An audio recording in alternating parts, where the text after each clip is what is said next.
Hey everybody, welcome to SYNCTANK. I'm Andreas. Welcome to SYNCTANK. That's Sync Tank. You know the Sync Tank. So Ooh. if you guys need to get some Sync Tank merch, you should probably do it because limited edition and based. Who knows how long it'll last? We don't know how we do things. But here's the way it's going right now. You can get yourself sweatshirts, crew cuts, tank tops.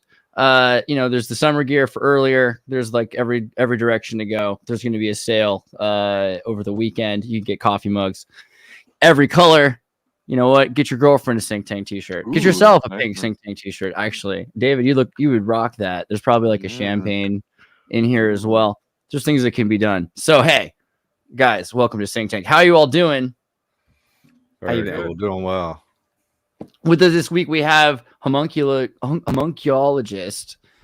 As I get close enough, the chosen one, as featured in the Chosen One comic book. The one-on-one. Where's my copy of it? I have that here somewhere, don't I? Yeah, there you go. Shout out to Paranoid American. Shout out to Paranoid American. Very cool guy. Amazing artwork. Dude. And Andy's here. Giant's here. How you guys been? Oh, good. Is weather weird for you guys? Because it's raining here. How's the weather there? Weather's kind of warm, oddly enough, here in New England, which it shouldn't be. It really should be bitter by now, and I'm feeling bitter because it's not. So it's weird. Yeah, I get that. I was excited. You got Giant? What do you got in California? It's already snowing, and that's not usual for up here. We usually don't get snow until right around Christmas. Snow in California. What are they doing? Well, we get Tahoe, but yeah, exactly. Interesting. I found out that there was a hurricane through Facebook. I logged in and I thought it was an old post, and they were like, "Hey, prepare!" Literally yesterday, prepare for the hurricane. And then I looked up the NHC website, and there's a hurricane. Like nobody knew. My family didn't know. Nobody knew until I literally logged onto Facebook. Just scrolling through, saw the little track, and I'm like, okay, I guess there's a hurricane coming tomorrow. So I had like a day to prepare. I didn't really do much. So because you're in Florida, right? Florida tings, yeah. So there you go. We had an earthquake last week. I wouldn't have known if I didn't get the alert as it was happening. My phone. I was like, what's the alert going to say? I saw it as an alert. I was like, are they going to say drop the phone and grab something? Like, I was like, what the fuck? Supposed to get under a table and like hold on. That earthquake was scary, right, David? That was. Oh, did you feel that one? Well, I didn't feel no. It's off the coast. It's like 6 miles off the coast, so it's a huge tsunami risk. But they called it off. It was supposed to be a tsunami warning because it's off the coast. Oh, really? I thought the epicenter was like in San Jose or something. No, it was in the water, but very close to land, so it could have like wiped out. And Keenan saying that some Californian just won the $2.2 billion Powerball, which is so it means they got like 40 million or something. What does that mean? How does that translate? And in Biden bucks. Sure. You know what? I mean, it was delayed. I was waiting for the numbers last night, and they said, "Oh, there's an error." I mean. And then they recorded it. They're like, "We'll play it for you later. We recorded it. We got you." This is going to be a contested lottery. Dude. It was a stolen Powerball. Yeah. Evelyn Rothschild died also today, so I thought he stole all the money and buried it with him. That's right. Evelyn Rothschild dies on the blood moon. Yeah, the most essential blood moon, and this is a fun one, right? Because it's a blood moon election, so that's always right. And then one of our real leaders dies. Yeah. Plus, what does Rothschild mean? Does it mean the red sign or in the red sign? Means red Rothschild? shield. Red shield. Oh, is that right? I didn't know that. Yeah, Roth, red, and then child. But interestingly, there was this thing a couple years ago, right before child. Hang on a second. Child means shield. Jesus. Yeah, not the same as kinder though. Kinder, like kinder is the real word for like familial offspring, right? So right. If you're going the Bach route, but blood moon, Blood moon, but hey, you know what? Because then you got the Dutch, French, whatever happened for the word child, so you gotta consider it. But there was the blood moon prophecy. It was hilarious. If you guys remember the John Hagee, do you guys know this guy? Sure. Yeah, he's a war hawk, dude. He's like an Illuminati card game. What's it Wasn't called? he in Annie? Wasn't he in the original Annie musical? Wasn't he Warbucks? Something like that. Was he? I always thought the movie. I mean, whoa. I don't know. Where's the? Oh, God. That guy's a demon, dude. Yeah. They're all part of the neocon, right? I mean, they are the new conservatives back in the day, but there was a card for the televangelist, is one of the TV evangelists, is one of the Illuminati cards. I wish I could remember it off the top of my head, but he looks just like it, essentially. What the fuck? What, sorry, wrong button. Illuminati confirmed. There we go. There's that button. That is fair. But yeah, so the thing is, a 2015 blood moon, not as big of a deal. They're like, oh man, there's 4 of them. It's gonna be crazy. But this is the one that's gonna be. There's not gonna be another one until, I was saying, 24th century. Adam Krigler corrected me. It's 2396, right? Is the next major blood moon that's gonna be essential to political election. And you've got all these ones through history, like they were showing. Where's that one? 2029 is also the deadline for singularity, right? Or maybe the founding of Israel was on a blood moon. The Jewish Passover 49 was on a blood moon. The Dead Sea Scrolls were discovered on a blood moon. You got to keep in mind that is a lunar calendar, and so the aligning of any lunar event corresponding to the holy days or anything to do, you'll see that happen consistently for that reason. It's the calendar is structured that way. So it's about these cycles, right? These 19-year lunar solar cycles, right? And that's what makes a blood moon. But you can't see it every time because sometimes it's daytime when it happens. So, and there's going to be a few a year, but the idea is that when there's 4, that issues in the end of the world. That's kind of, or something like that. I mean, the Bible has a prophecy about the blood moon, right? That the moon will turn to sackcloth. Anyone who's seen Ghostbusters knows that. Absolutely. A lot of assassinations, a lot of serial killers, they have these moons in their charts. Another interesting article that came out last night was now the founder of Oculus, whatever his name is. He developed a new headset that will execute the player if they actually died in the game. Yeah, what was that? What is this? Porn? No, it's like Left Behind. This is like biblical prophecy. Everybody's going to die, get shot in the head by the game set.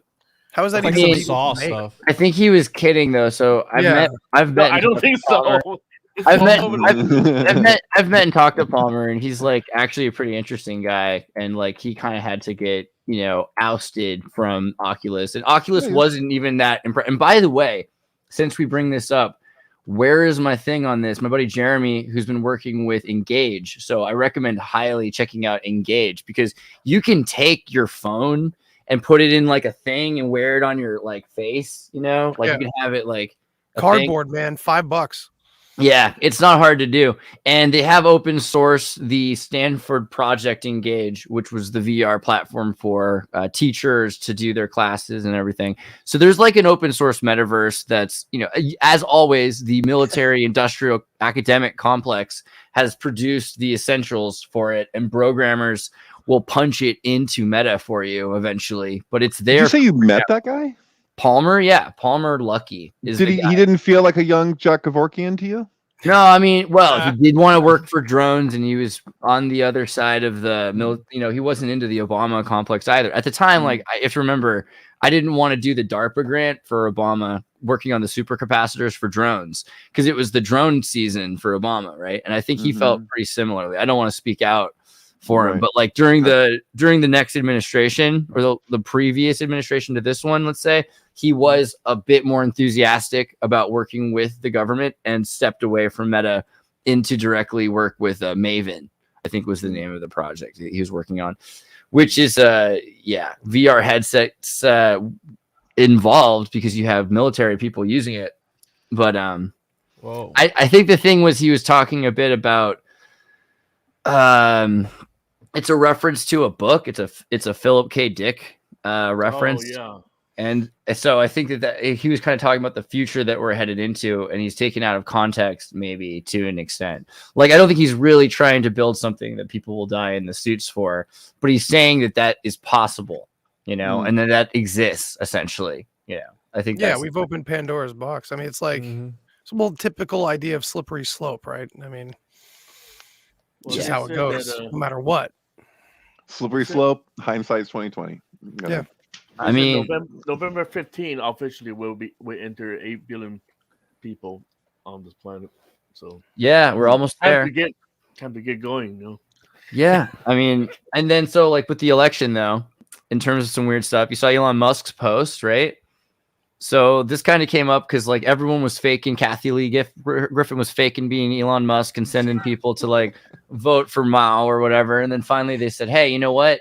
Elon Musk is going to actually speak for himself. He's like, I wouldn't normally speak on the subject. Where did he put it, man? I have it somewhere. Is it gone now? Gosh, Is it about his voting history? no, it was even gnarlier. Gosh, where is it? I gotta. What's he gonna do when somebody clones him, man? Dude, you saw In the that real world? Republican. If you check out his post, this is what he posted. He said, to independent-minded voters, shared power curbs the most excesses of both parties. Therefore, I recommend voting for a Republican Congress, given that the presidency is Democratic. In other words, not saying you should do this every time or anything like that. But since I've been said I'm supposed to be a hardcore whatever, hardcore Democrats or Republicans never vote for the other side. So independent voters are the only ones who actually decide who's in charge. So, I mean, he kind of like issued a whole thing. And what do you guys think about that, right? Because there's this whole red wave, blue tsunami. It's like a menstrual cycle commercial. If you buy into voting to begin with, sure, he's got like the perfect like middle ground perspective to sell to the right idiots. Right. Dude, I've never in my life, I've never seen a ballot until today that I didn't have a single independent, libertarian, Green Party, anything but R&D all the way down the line. And I swear, haven't I always seen at least somebody? It's like it's hyperinflation. All these people have no money to be listed anymore. It was like the last time was like Ross Perot, where it's like we could have somebody who's not on the red and the blue pillar, but and then it was like Obama seemed like he was like okay, well I guess we're going with the Democrats because this is the new wild card or whatever, and then it was like and then I think that just Bernie just stomped it out of existence. It looks like it's just like, okay, well, I guess we're done with him because he ran as a Democrat, which people could argue that he wouldn't have stood a chance otherwise. But really, was that our last chance to even have the possibility of an Everybody talks about Kathy Lee Griffin. No one talks about Fran Drescher, and she's way more interesting and way more annoying. It's like she's the one that people should be focused on, and she's like all about the Green Party. But she started out as a supporter for Senator Hillary Clinton for the Democratic Party nomination, and she was appointed by George W. Bush administration Assistant Secretary of State. You know what I'm saying? So yeah, you know what the most annoying part about Fran Drescher is that she doesn't actually talk that way. I've seen a couple of times where she talked normal. It's the same with Gilbert Gottfried. You're like, these people always have to wear this character. Like, God damn. You know what? I have to say something good about her because yesterday she's the president of SAG, Screen Actors Guild. When working for Hollywood, she was praising Disney Plus for dropping the vaccine mandate in studios because for professionals like me, I have to work from home. If I have to work in a studio, they're gonna jab me. Or I cannot be on Fran our nanny? You know what I'm saying? Like she might be the nanny state. She's like people stop following Kathy Griffin, start following Fran Drescher, see what you can do. I mean, she clearly plays both sides well. She's helping. Yeah, but just the fact that she praised that, meaning that's where she stands. I mean, she's a leader of the Actors Guild, so that sets the precedent. She was in UHF with Weird Al. My union is absolutely for if you don't get jabbed, you do not get jobs. That's my union. No jab, no job. I want that sign in front of the McDonald's. Oh yeah, say that. They're trying to no jab, no job. Yeah, that's horrifying. Anyway, well, okay, but also this was fun. The election machines. I mean, just because we're being on, this is tonight's blood moon election. What do right? Like, so officials reporting voting machines malfunction just hours into election day. Apparently, something like 20% of all election machines aren't working, et cetera, et cetera, et cetera. Some people calling, like for foul play, all these questions that are being like, no, I mean, maybe the technology with this. Yeah. To be fair, maybe the technology just literally sucks because, I mean, we live in a society where they hire the work. I mean, remember the kinds of companies that are the brother-in-law's ham producing company, and then that's the sausage they sell to the community college. You can't get good food because they've got these little bad deals. I mean, maybe these companies are really just that incompetent because they rose up through nepotism rather than meritocracy. But IDK, I like this Carrie Lake character. Oh, she reminds me of. She's like an actress. I don't know. She looks like she's a little dreamy. It's true. You can. Yeah, I thought she was an actress. Kind of thing going on. What do you guys think about the diesel shortage thing? Oh boy. Yeah, it's funny the way that was, like whispered here and there for like a while now, as the but yeah, we're coming up into it. It looks like the audio works. It's a little loud. Guys, my question is, do you think what's happening here in Maricopa County is normal? We have had problems after problems. And there's a reason we decided to change locations. We were going to go to a pretty Republican area. But I woke up this morning and within minutes of the polls opening up, I started getting people calling, voters in tears, calling my personal number, saying, what's going on? The tabulators aren't working. They told me to put my ballot into a box and they would drive it downtown to count it. This is not normal stuff. We don't have to have elections run this way. We switched from a Republican area to vote. We came right down into the heart of liberal Phoenix to vote because we wanted to make sure that we had good machines. And guess what? They've had zero problems with their machines today. Not one machine spit out a ballot here today. Not one, in a very liberal area. So we were right to come and vote in a liberal area. They got to fix this problem. This is incompetency. I hope it's not malice. But we're going to fix it. We're going to win. And when we win, there's going to be come to Jesus for elections in Arizona. Yeah, this is the year. We're going to turn it all around. Dang. This one's really good, too. Now I'm living rent-free in Barack Obama's mind and then Eric Holder today. But I was a little concerned today, I'm going to be honest, when I saw Hillary Clinton bad-mouthing me, and she looked angry and actually scared and just completely unrelated. I want you to know, just in case you're wondering, I'm in perfect health. My brakes on my car are in good shape, and I'm not suicidal. And we're going to win this thing on Tuesday. That's in good shape, all right. But that's what sells now, right? They have to be based, or else they're not going to get us. Good. I mean, hey, that's a start. I don't know. I mean, I guess that kind of eats itself, though. I don't know. I got somebody in chat says she's using the political hand.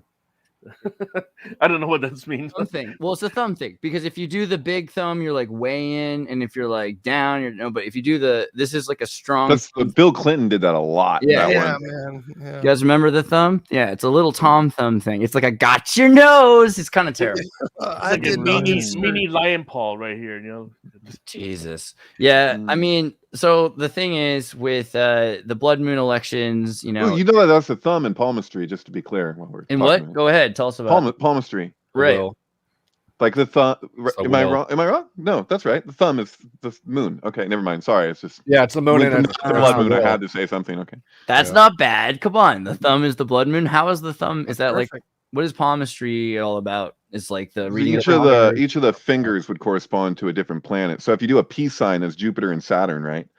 So it's kind of used for divination. Saturn's the middle finger. Hey, and just pull up Hand of Mystery. We'll go to Hand of Mystery, and you'll see. Is that for divination? What is that for? No, it's just Freemasonry stuff. Hand of Mystery. Where do I look for this? Hand of Mystery, I think. Oh, Hand Mystery.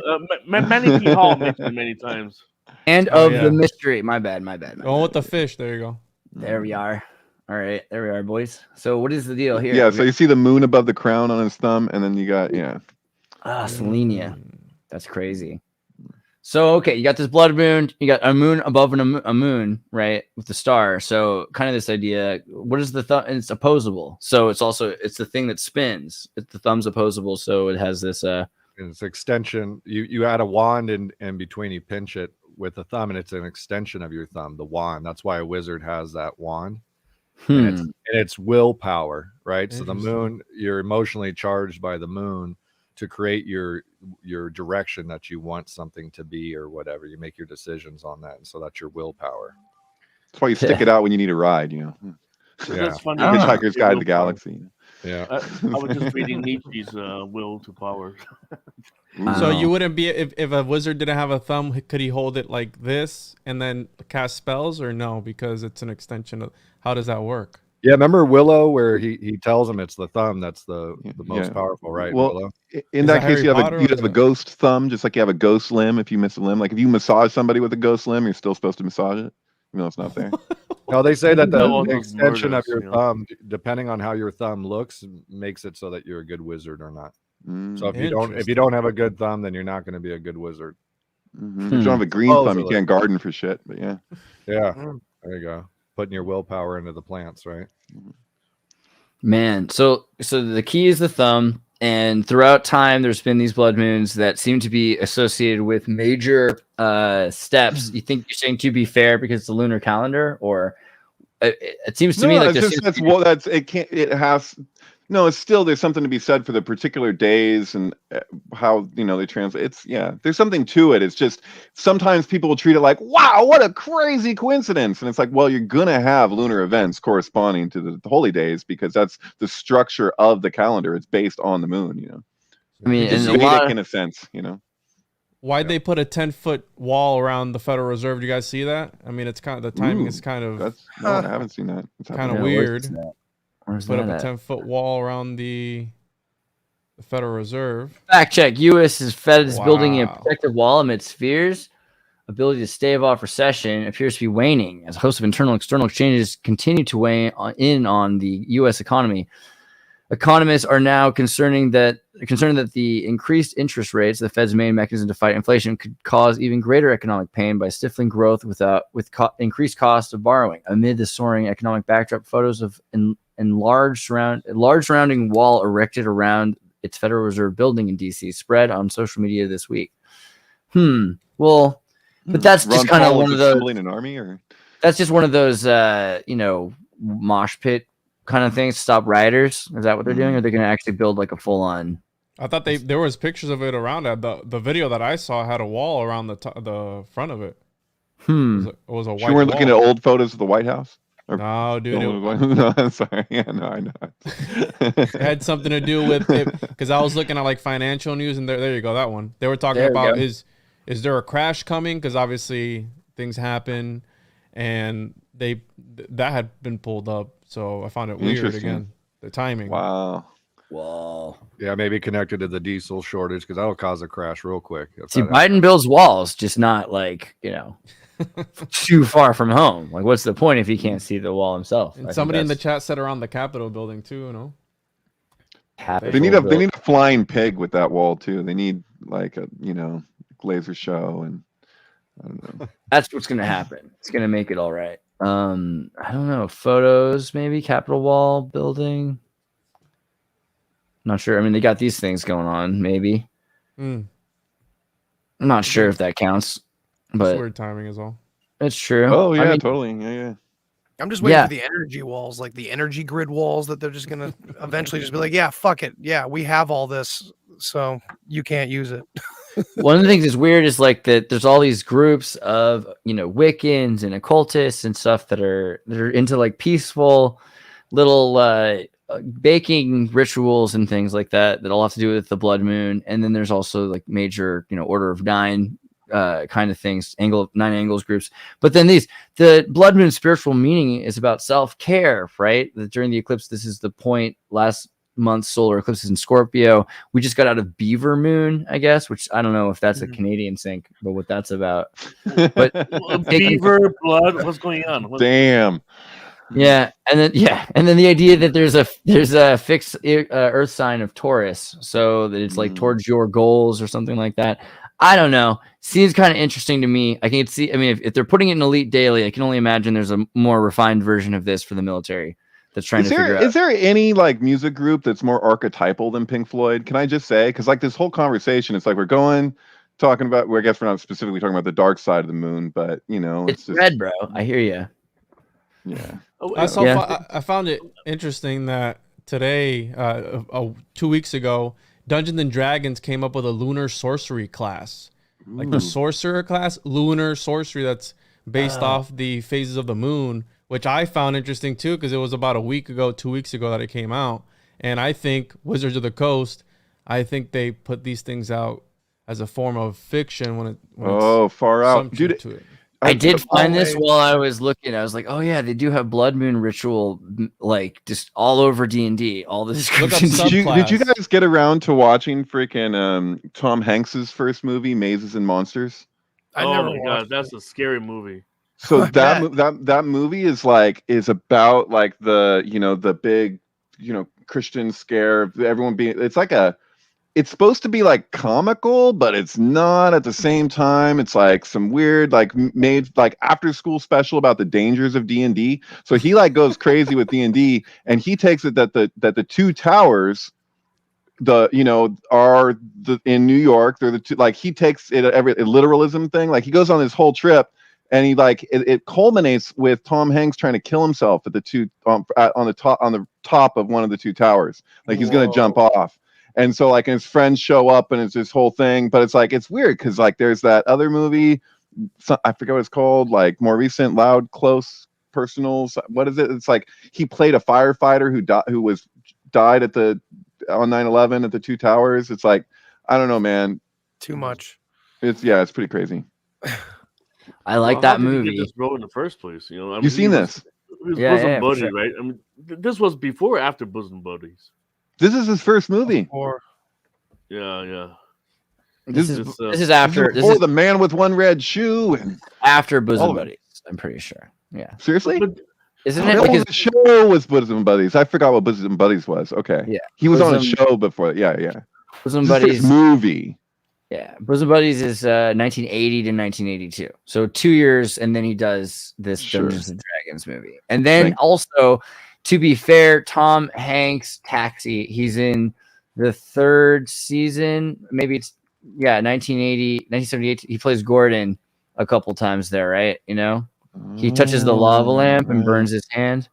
I don't know if we're gonna get technical about Tom. Right, Hanks. let's get technical if we're gonna do it at all. He's the one who introduces Christopher Lloyd to drugs, and so in the Taxi show, Christopher Lloyd's like this crazy. Wait a minute. He introduces him to drugs. Is it a flashback? Yeah, it's a flashback. Okay. He's a taxi driver now who's lost his mind. He's got a melted off I saw ET sticker on his shirt, and he can't think straight. But he used to be somebody at Princeton or Yale or whatever it is. And while he was there, these guys were like, you should really try some drugs sometime. And finally he tries some drugs, and he won't ever stop. And that's what destroys Christopher Lloyd's, life. And he becomes this taxi driver. I felt like you were going to go in the direction that like Christopher Lloyd is just that way in the show, and then Tom Hanks shows up and gives him drugs, and he just gets worse or something. I don't know. No, he's a prude. He's an uptight New English wasp. It's amazing. He does a good job, and then he just tries marijuana once. I'm reading this article saying that Mazes and Monsters is based on a true story of the disappearance of a Michigan State University student, James Dallas. I bet it is. He disappeared in 1979. I sent you the article. It's in the message. I just sent it. You can. Well, that's kind of crazy for a variety of reasons. Why is this movie supposed to be a comedy? It reminds me of Sharon Tate's last movie, 13 Chairs. It's like, what's happening here? I don't know. It's like trying to scare people, but at the same time, it's got comical elements. That guy was in The Bodyguard. With that one dude from Full Metal Jacket. Oh man, you mean the guy who played Animal Mother? Animal Mother was this guy's bodyguard in the movie Bodyguard in the 80s. Other characters, Mazes and Monsters, whatever. Well, I mean, it's interesting because you've got so Michigan, student, right there, yeah. Disappeared from his dorm in August 1979, and police weren't able to locate him. His parents hired a private investigator called William Deere. Deere came up with a bunch of theories regarding Egbert's whereabouts, one of which connected his disappearance to a game of Dungeons and Dragons in the steam tunnels underneath the university. That wasn't the case, however. Egbert did indeed enter the tunnels, but to commit suicide. When he was unsuccessful, the troubled teen went on to run, staying in friends' houses, and eventually finally traveling to New Orleans. Okay, so who knows? crazy. So of course Hollywood just had to add in the whole towers thing. Who knows? I mean, like he's in this crazy basement and or in the subterranean thing. This came up recently. The porn star living Vegas underground. You know what I'm talking about? Yeah. You be careful that YouTube doesn't see the wrong image for a second. You know, right? I try now so hard. Okay. Yeah. So Daily Mail. I used to be so hot. Ex porn star Jenny Lee, 37, discovered living destitute in the tunnels under Las Vegas. But I didn't mean to laugh. But this is like reality for so many people. I mean, this is the internet. I guess we can see that at least. But yeah, so unclear why or how Clarksville, Tennessee, homeless, or how she made her way into the tunnels. Except, is it though? Because there's so many people living in the tunnels underground in Minneapolis and Los Angeles, New York City. I don't know. I've been hearing too many stories about like the elites in Europe. They have these huge tunnels that drag all these children down there, and I don't know. Whole communities that live underground. I mean, that these a are new mole man perfume you're wearing? Because I couldn't help but notice you smell like a mole man. No, I was dating a mole man, and I'm wearing his shirt or something. It's pretty crazy, man. A lot of crazy stuff going on underground. So I don't know, but the idea of the blood moon seems interesting to me, and also connecting to mazes. I kind of think about the modern science and ritual stuff, like Jack Parsons, right? Word.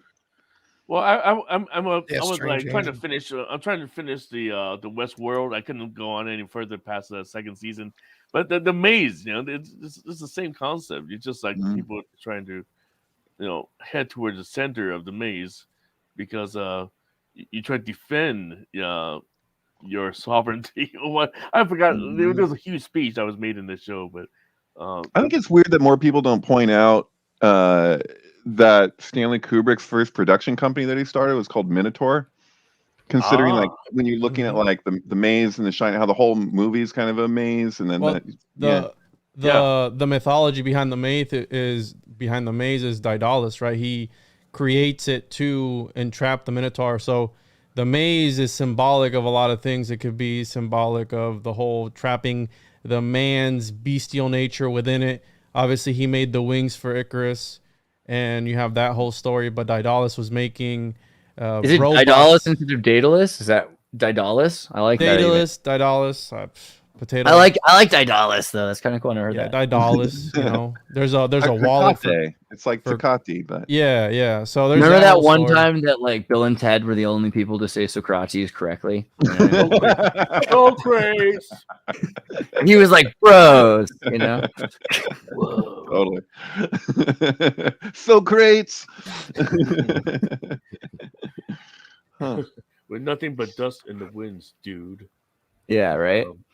I mean, but the labyrinth is amazing because it's kind of this meta psychology, because everyone is one in singularity. So you've got the king who's kind of become impotent because he's put his masculinity into the Minotaur, and so he traps it. So he has to use his intelligence, which is Daedalus, to trap it. But his intelligence is driven mad and jealous by killing his nephew, right? Because Daedalus threw his nephew off the cliff or off the tower, and then he has to go on a run with his son, and then they escape to what is it? Cyprus? No, Crete. And then when they get to Crete, then the king traps him and makes him build the escape mechanisms for the labyrinth for him. So that's why he's doing it for him, because he's trapped by the king. And then his son, he's like, we're gonna escape. Here's this cool wingsuit, but don't fly too high, because if you get too close to the sun, which is God, right? Because you got Helios and Orcus. If you become too much like God, then you will melt. You're talking about Icarus here? I'm trying to follow. Right. Icarus is the son of Daedalus.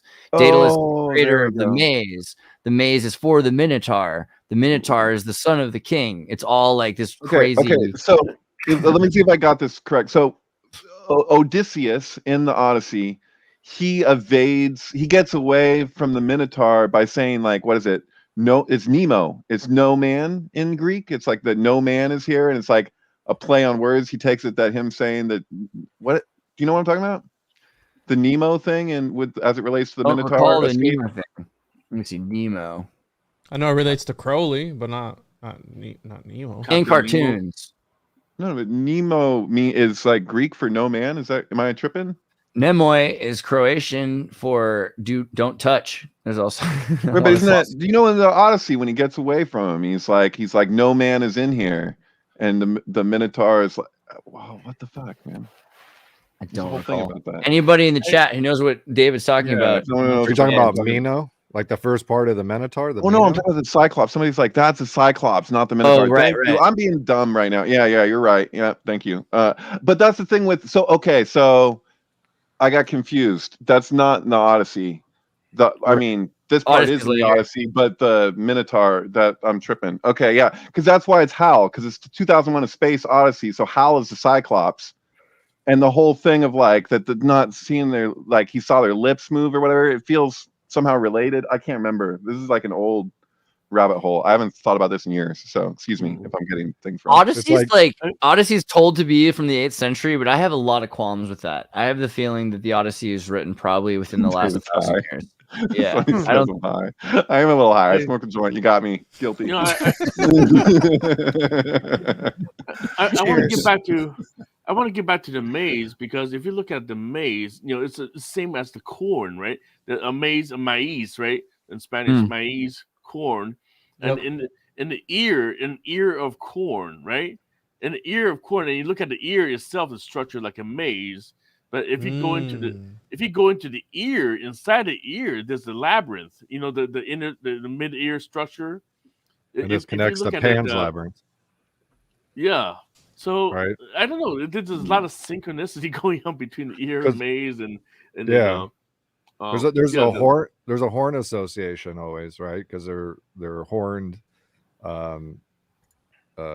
symbolic mythological characters that are governing the labyrinth, right? Because it's kind of like connected to Beauty and the Beast. You'll see the same thing where you become beastly if you're not governing yourself right and you're not passing your tests and stuff. And the labyrinth is this test. This is like a symbolic thing about the earth itself. That is a labyrinth that we all have to make it through, right? And even when you go into lower earth, the underworld and all that stuff, it becomes more of a labyrinth, more hard to get through. Stefan says high temp wax was used in kilns as an analog thermometer. Wax melting in Icarus wing is an allegory about the upper atmosphere actually being super hot, not cold. Ooh, fascinating. We know about radiation. So are we talking about earwax now? So Pan's Labyrinth was originally called the Faun's Labyrinth, right, in Spanish or whatever. Right. But the argument that you could make, as far as I can tell, of it being Pan, is that when she asks the faun who he is, he's like, I'm the wind and I'm the dirt, and so his Pan is everything. It's I guess that's all. Yeah. I was just talking about the labyrinth, by the way, right before this call, because I was complaining about the freaking all the Republican Democrat being the only options on my ballot today. And I was like, I felt like it was the knights and knaves in the labyrinth where there's the red and the blue guy, and they're all spinning like one of us always lies and one of us always tells the truth. I don't know. I thought about it while I was voting, so it's funny. Yeah, but you're in California. There's not a lot of hope there. You know? No. The labyrinth is about tricking you. This world is set up to have dualities and all these different things to trick you, to see if you will do the right thing no matter what. You know what I mean? If you knew how to navigate everything already, you had a memory of where you came from and what this place was about and all that stuff, you would make a decision based on you already know how to get through it, right? So it's about really testing us. And Icarus is kind of just, after you get through the labyrinth and you work your way through, now are you going to try to fly too high? Now do you think you're better than everyone else? Yeah, this is definitely like similar to any initiation process of like the humbled soul, the ego death in some, people call it that, but it's that integration period where, then like in psychedelics, like the mind itself becomes a labyrinth that you built, basically. When you get end nearly at the beginning, and then you have to go all the way back around again, so you have to go all the way around. Like it's an important meditation. Well, maybe Icarus is an archetype of a cheater who can fly to see how to get out of the maze. Oh, I've always just taken Gain that a story to be like vantage this. point. Isn't that the Sorcerer's Apprentice? Like, isn't that where that came from? Isn't it like another version of that? Because it's like that. Like, I always took the wax wings to be about psychedelics. Like, I don't know if ever, you know. Icarus is. I think the story, like Daedalus, is really the more important character, and so Icarus ends up being. We think about Icarus a lot, but he's a limited experience in the life of Daedalus, which is a very long-winded life, and so it's more about the sorcerer than it's about the apprentice. And it's a lesson there, but you get so much more depth about Daedalus than you get about the sorcerer. So I think it's more. It's more saying like he's a psychopath who murdered his nephew, and he's brilliant, but he's got super problems, and he's super upset. He's upset his nephew's smarter than his son, so that's the main reason he decides to kill him. You've seen the Care Bears movie from like 1981 or whatever. Many times, so for real, like, so you talked to me about the Care Bears movie. You talked to me about the Care Bears movie in like 2009 or 2010 at Burning Man. And I was like, I had not seen it since I was a kid, and it was because of you, Andreas, back then that I was like, I have to revisit Care Bears movie, and it is a mix between The Sorcerer's Apprentice and Faust, and it's got the original face book. It's like the book with the face. It's like the Necronomicon kind of thing. It's like some dark, weird Crowleyan shit in the Care Bears movie, man. What the hell is going on with that? Well, I mean, it's a great show, but you know, like what happened, right? So Nelvana was the British Canadian mind control kind of. So during World War II, the British government paid Walt Disney through the CIA to build a copy of his equipment in Canada. And they did these commercials for war bonds, Snow White, with all the dwarves. Stars there too. They taught the 7 dwarves how to do the the war bonds, and people saw these commercials for the war bonds right around If Day, right? And If Day is the day that they had a fake invasion of Nazis in Canada. So the Canadian government built these propaganda studios, took over the newspapers, had soldiers going around Canada dressed up as Nazis to say what would happen if the Canadians lost. If the Nazis win, then the British will. The next thing that they're going to do is to come to Canada, right? So, what it would be like if the Winnipeg Tribune was Das Winnipegger Lugenblatt, right? And so this was a fun time to be alive. Dr. Ewan Cameron. But it's like real life role playing. They're like taking it to that next level. They're just like, you can. Oh, totally. You can stop it all. You can stop it all. You can stop the D&D role play. All you got to do is you got to role play as a British soldier and give us money for war bonds, and then you'll get your money back. Plus, you'll get like a little extra when the inflation hits. But that was all animated with the help of Disney by the British government in Canada. By Canadians. So it's like, so that's the beginning of Nelvana. So then from there, money laundering, man. Well, it's so much more amazing because the thing is Canada needs its own culture. So what they did is they created this propaganda machine that literally produces a pseudo-American culture. And this is their symbol, as you pointed out. The 7 bears there for polarizing. Is that what's happening? Right.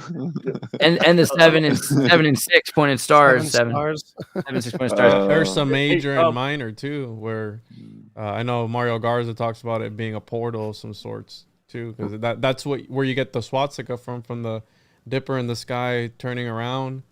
Yep. So there's that connection. Wait, is Dipper? Dipper, is it a 7-pointed star? I mean, how many stars is in Dipper? Yeah, I believe 7. Yeah, there's 7. Oh, really? So that Nirvana is 7 too. It counted. There's also the 7 Sisters of the Pleiades. There you go.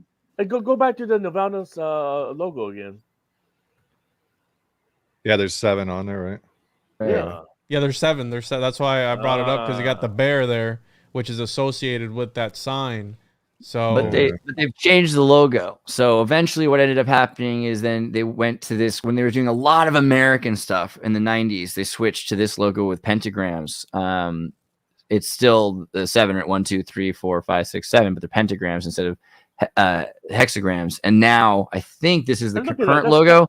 That's California flag. That's a California beer. Right. And if you look into it, the connections with Nelvana to Disney with Toon Boom now, they do a lot of the animation for Disney on the side and for their television. That's a software I had to use for several years, and I hate. Yeah, Toon Boom's invented by Nelvana in Canada. Coca-Cola had a bear too for a while, right? Yeah, right. And I Santa was just Claus. thinking about the polar bear with the popping the it's natural born Yeah. killers, man. Hey, Huh. you know what, Andres, Hmm. before I forget, because my wife spent some time at this local hospital in Burbank.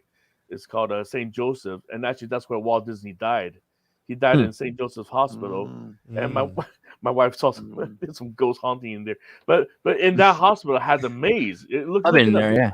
Go to St. Joseph maze. Yeah. Yeah, they totally. So fun fact: a lot of hospitals do, and so my mom worked at the Dominican hospital. A lot of Dominican hospitals do. This is not the right one. This is a Minnesota maze. But let's see. It's actually a maze based on that French labyrinth. It's not really a maze. It's a labyrinth. Right? Yeah, it's that design. Yeah. Yeah.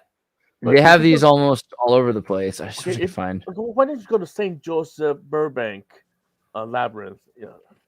I did there. Meditation Labyrinth and St. Joseph's Hospital. There you go. Yeah, because actually, Walt Disney there was a plaque that says Walt Disney. He wrote something about it. I forgot what it says, but yeah, I've done this actually a lot myself. I go to hospital labyrinths because I did that as a kid, and also churches have them too. And I like walking a labyrinth. I think it's like a meditation.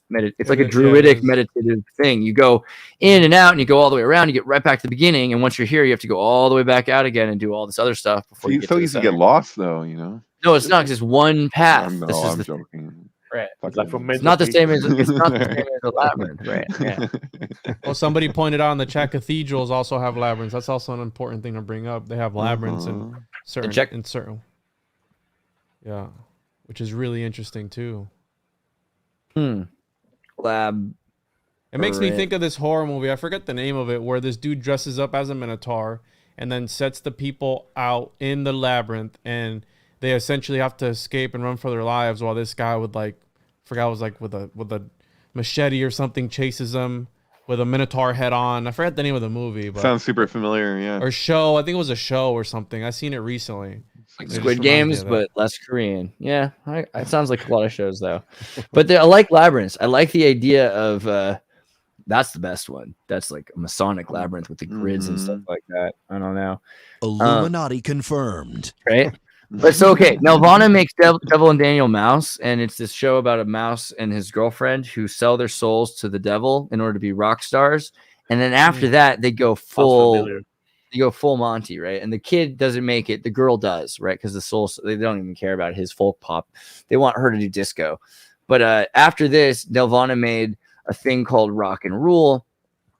John Sebastian? How do I not know about this? John Sebastian. This is the same people who did the Care Bears movie? Right. And then we're leading up to it. But John Sebastian did the music for it. And it's amazing. I don't think you can get the music anywhere else unless you type in Devil Daniel Mouse. I have some frames from it somewhere. But it's also there's the making of, and you can see him going in there and recording it and stuff. Crazy. So we're on this tip. I want to bring up, I've been busy for days with the Belladonna sync with Belladonna and Sadness. You guys ever seen that? Oh, the Japanese animation? Yeah, from the 70s. I saw a long time ago. Yeah, so that is based off of a book from the late 1800s from France called Sorceress. That's basically it's witches making deals with with demons is the premise of the book. And so this is takes from Faust. In fact, certain scenes of this film will be reproductions of scenes from I don't know if it's the 1920s, but the silent film Faust, which I also have a sync for. But I wanted to do this years ago, and then it came up and I was like, why haven't I done this yet? Stevie Nicks did the album Belladonna, play Belladonna with Belladonna of Sadness. It's off the chain. So I just uploaded that to the SyncBook website. So that's my most recent. Yeah. Nice. Yeah, I can't wait to see this. Oh, yeah. Also, Kickstarter was successful, guys. I think we said this, but it's awesome. So thank you guys for that. Oh yeah, awesome. Yeah, there you go. That game will be cool. And then here's Belladonna of Sadness, because you got Stevie Nicks, Belladonna. I mean, it's gonna be epic. Yeah, this is gonna be cool. I can't wait to see this. Wow, some of the artwork here is crazy stuff. So make sure you go to the SyncBook and check that out. We'll put that at the end there as well. Rock and Roll, they make the Devil and Daniel Mouse, and they're like, you know what? Let's get into Studio 54, the Vancouver, Toronto equivalent, and let's get Debbie Harris from Blondie, Earth, Wind & Fire, Cheap Trick, Iggy Pop, basically everyone they could, and we'll make a musical cartoon about a girl who sells her soul again, but this time it's going to be different. What we'll do is we'll have in the future, in the new world, in ohmTown with rock and roll from the space of the techno, basically. And it's on top of that, you got a way gnarlier bad guy. This bad guy, he's not fat. He's not, the mayor of Toronto. No, this is David Bowie. This is a coked out, lost his nose on cocaine demon who has been trying to resurrect his demon himself, like using all of these audiences as sacrificial blood. He'll just turn on the song once he gets the right voice to play the ritual. He'll wire it to the speaker board, and then he'll just sacrifice all of these people, and then he'll be able to bring forth his demon, and that's rock and roll. And so, yeah, they made the full movie, and they're like, dude, that's not what we wanted. Like, you can't just put this on Canadian television. And they basically went bankrupt, and now they make Babar because they figured out the answer is Care Bears. And Care Bears was really like, you could see like everything they've ever made, all of the Devil and Daniel Mouse, Rock and Roll, Necronomicon, all of their interests have made it into the Care Bears. Like, sure, yeah, we'll make a cute movie for kids. And then they did. And yeah, so don't show it to your kids, but watch it with your loved ones. Yeah, they were like tripping balls and studying occultism when they did the Care Bears movie. Man, I don't know what the hell is going on. I'm gonna have to watch it now. I can't. I haven't seen it, so it's out of control. It's out of control. Like the Nelvana Care Bears movie, they literally kill a kid, and then you, the audience, get to bring him back to life, full on in the show. But you have to care. The only way it's the formula of the Care Bears is that they're dealing with a conundrum. They approach it from every possible angle that they can think of, and then it generally just comes down to the Care Bear stare. And they got the Care Bear stairway to heaven. They all get together and they just focus their attention on the thing and just that presence. It's really about presence. That's the Care Bear thing, man.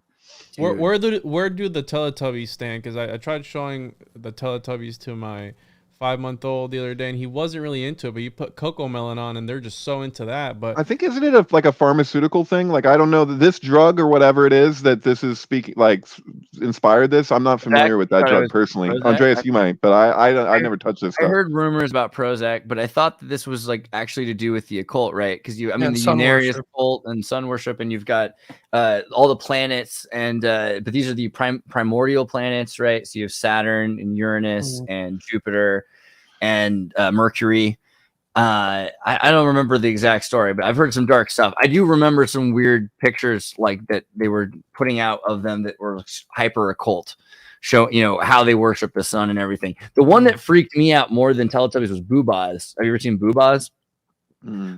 Boobas is next level. This is Tavistock at its prime. This is really some of these guys. If you want to scare your kids, but what they do is they come out and they start creating these Reiki gyrating orbitals, and then the colors. And all they say is, yeah, right. All they say is, boobas, boobas, boobas. I'm gonna get that on my soundboard now, bro. I'm gonna clip that from this episode. I mean, did you play something?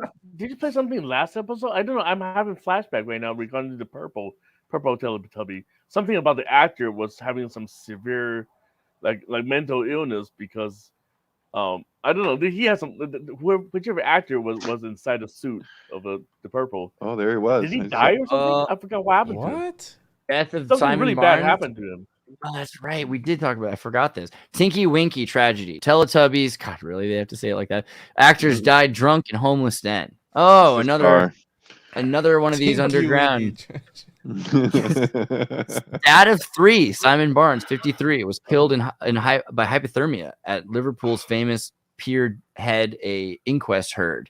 He was found in a sunken dry moat at the foot of the Port of Liverpool building, which is a haven for rough sleepers. The temperature that day had just been 3 degrees. A guard who found Simon's body in January thought the actor was one of the homeless. Coroner Anita Bardwaj said his death was caused by alcohol intoxication with terminal hypothermia and returned a verdict of misadventure.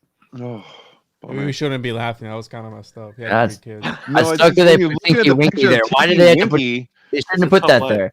Yeah, I'm gonna complain to them. It's the headline, man. They got you with that. It's whatever.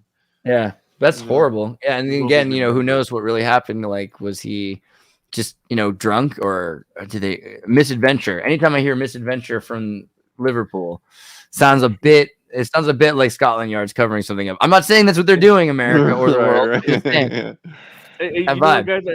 I think in the future episode, I'm gonna try to maybe do some video recording of, because I live very close to the Hollywood Forever, the not the Forever Cemetery, the Forest Lawn, and there were just so many like dead child actresses. Yeah, it's true. People you never heard of, even. Yeah, like their families. The one who did the voice of the All Dogs Go to Heaven. What's her name? The little girl. She was like killed by her father. And Jesus.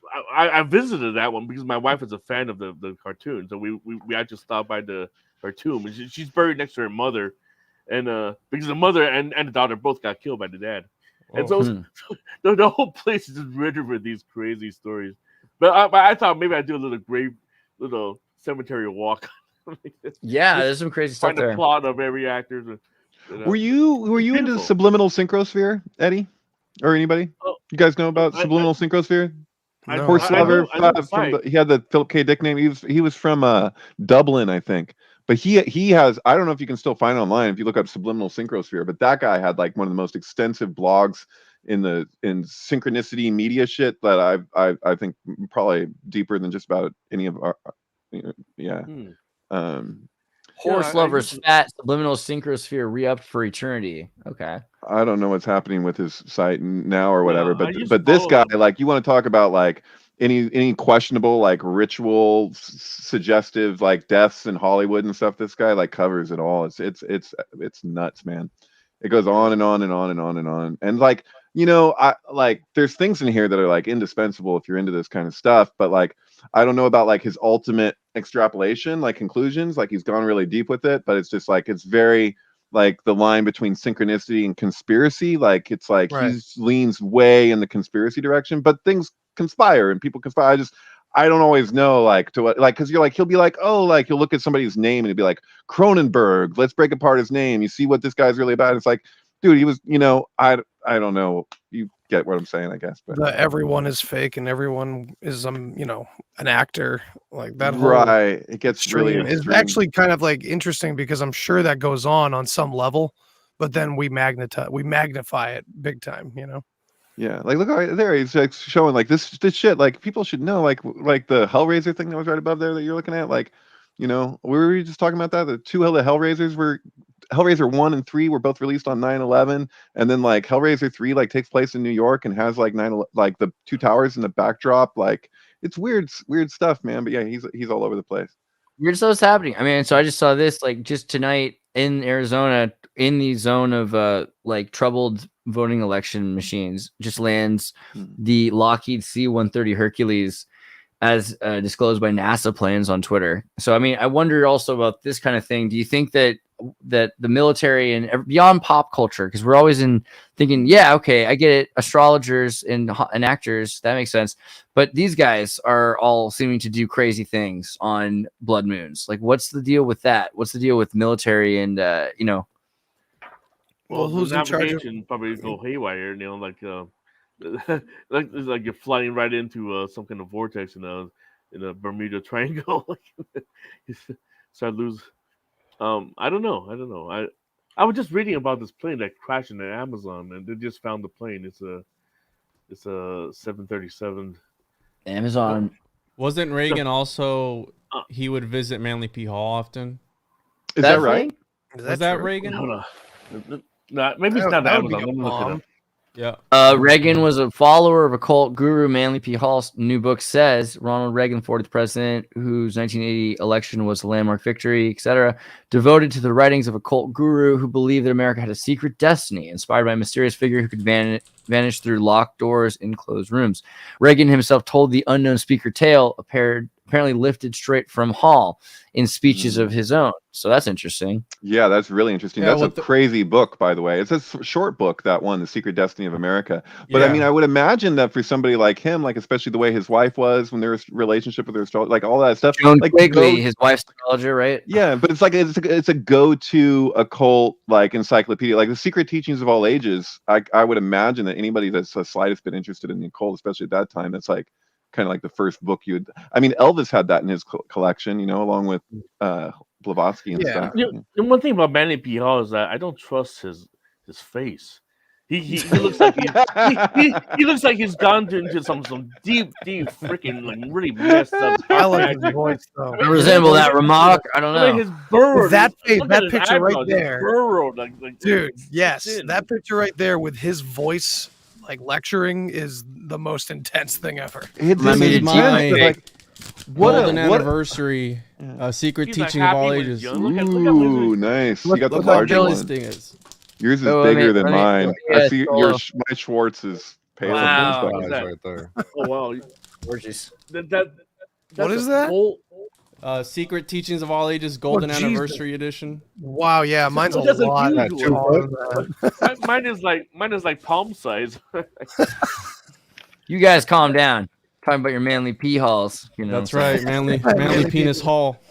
You know, actually, his research society is just down the street from where I live. My Schwartz isn't as big as yours, man. It's like pales in comparison. But yeah, I mean, so we started out making a lot of real Slavic stares, which is like a genetic thing if you can lift your eyebrow like that. But now, when he gets older, he just kind of seems chill. He's like, yep. You know, I printed a couple copies of my book for the Freemasonic Lodge of Venice Beach, California, and the Prince of Denmark. But now I'm just kind of like Dude, he's chilling. kicking it in LA. He's having a good time, that guy. Dude, I don't know. It's amazing what a treasure trove of recordings we have from Manly P. Hall. Yeah. How many recordings? My God. They just flood YouTube. If anyone hasn't like dove in already, my God, it's just everywhere. I just did an episode hours with Paranoid American on Manly P. Hall. Actually, it comes out on Friday.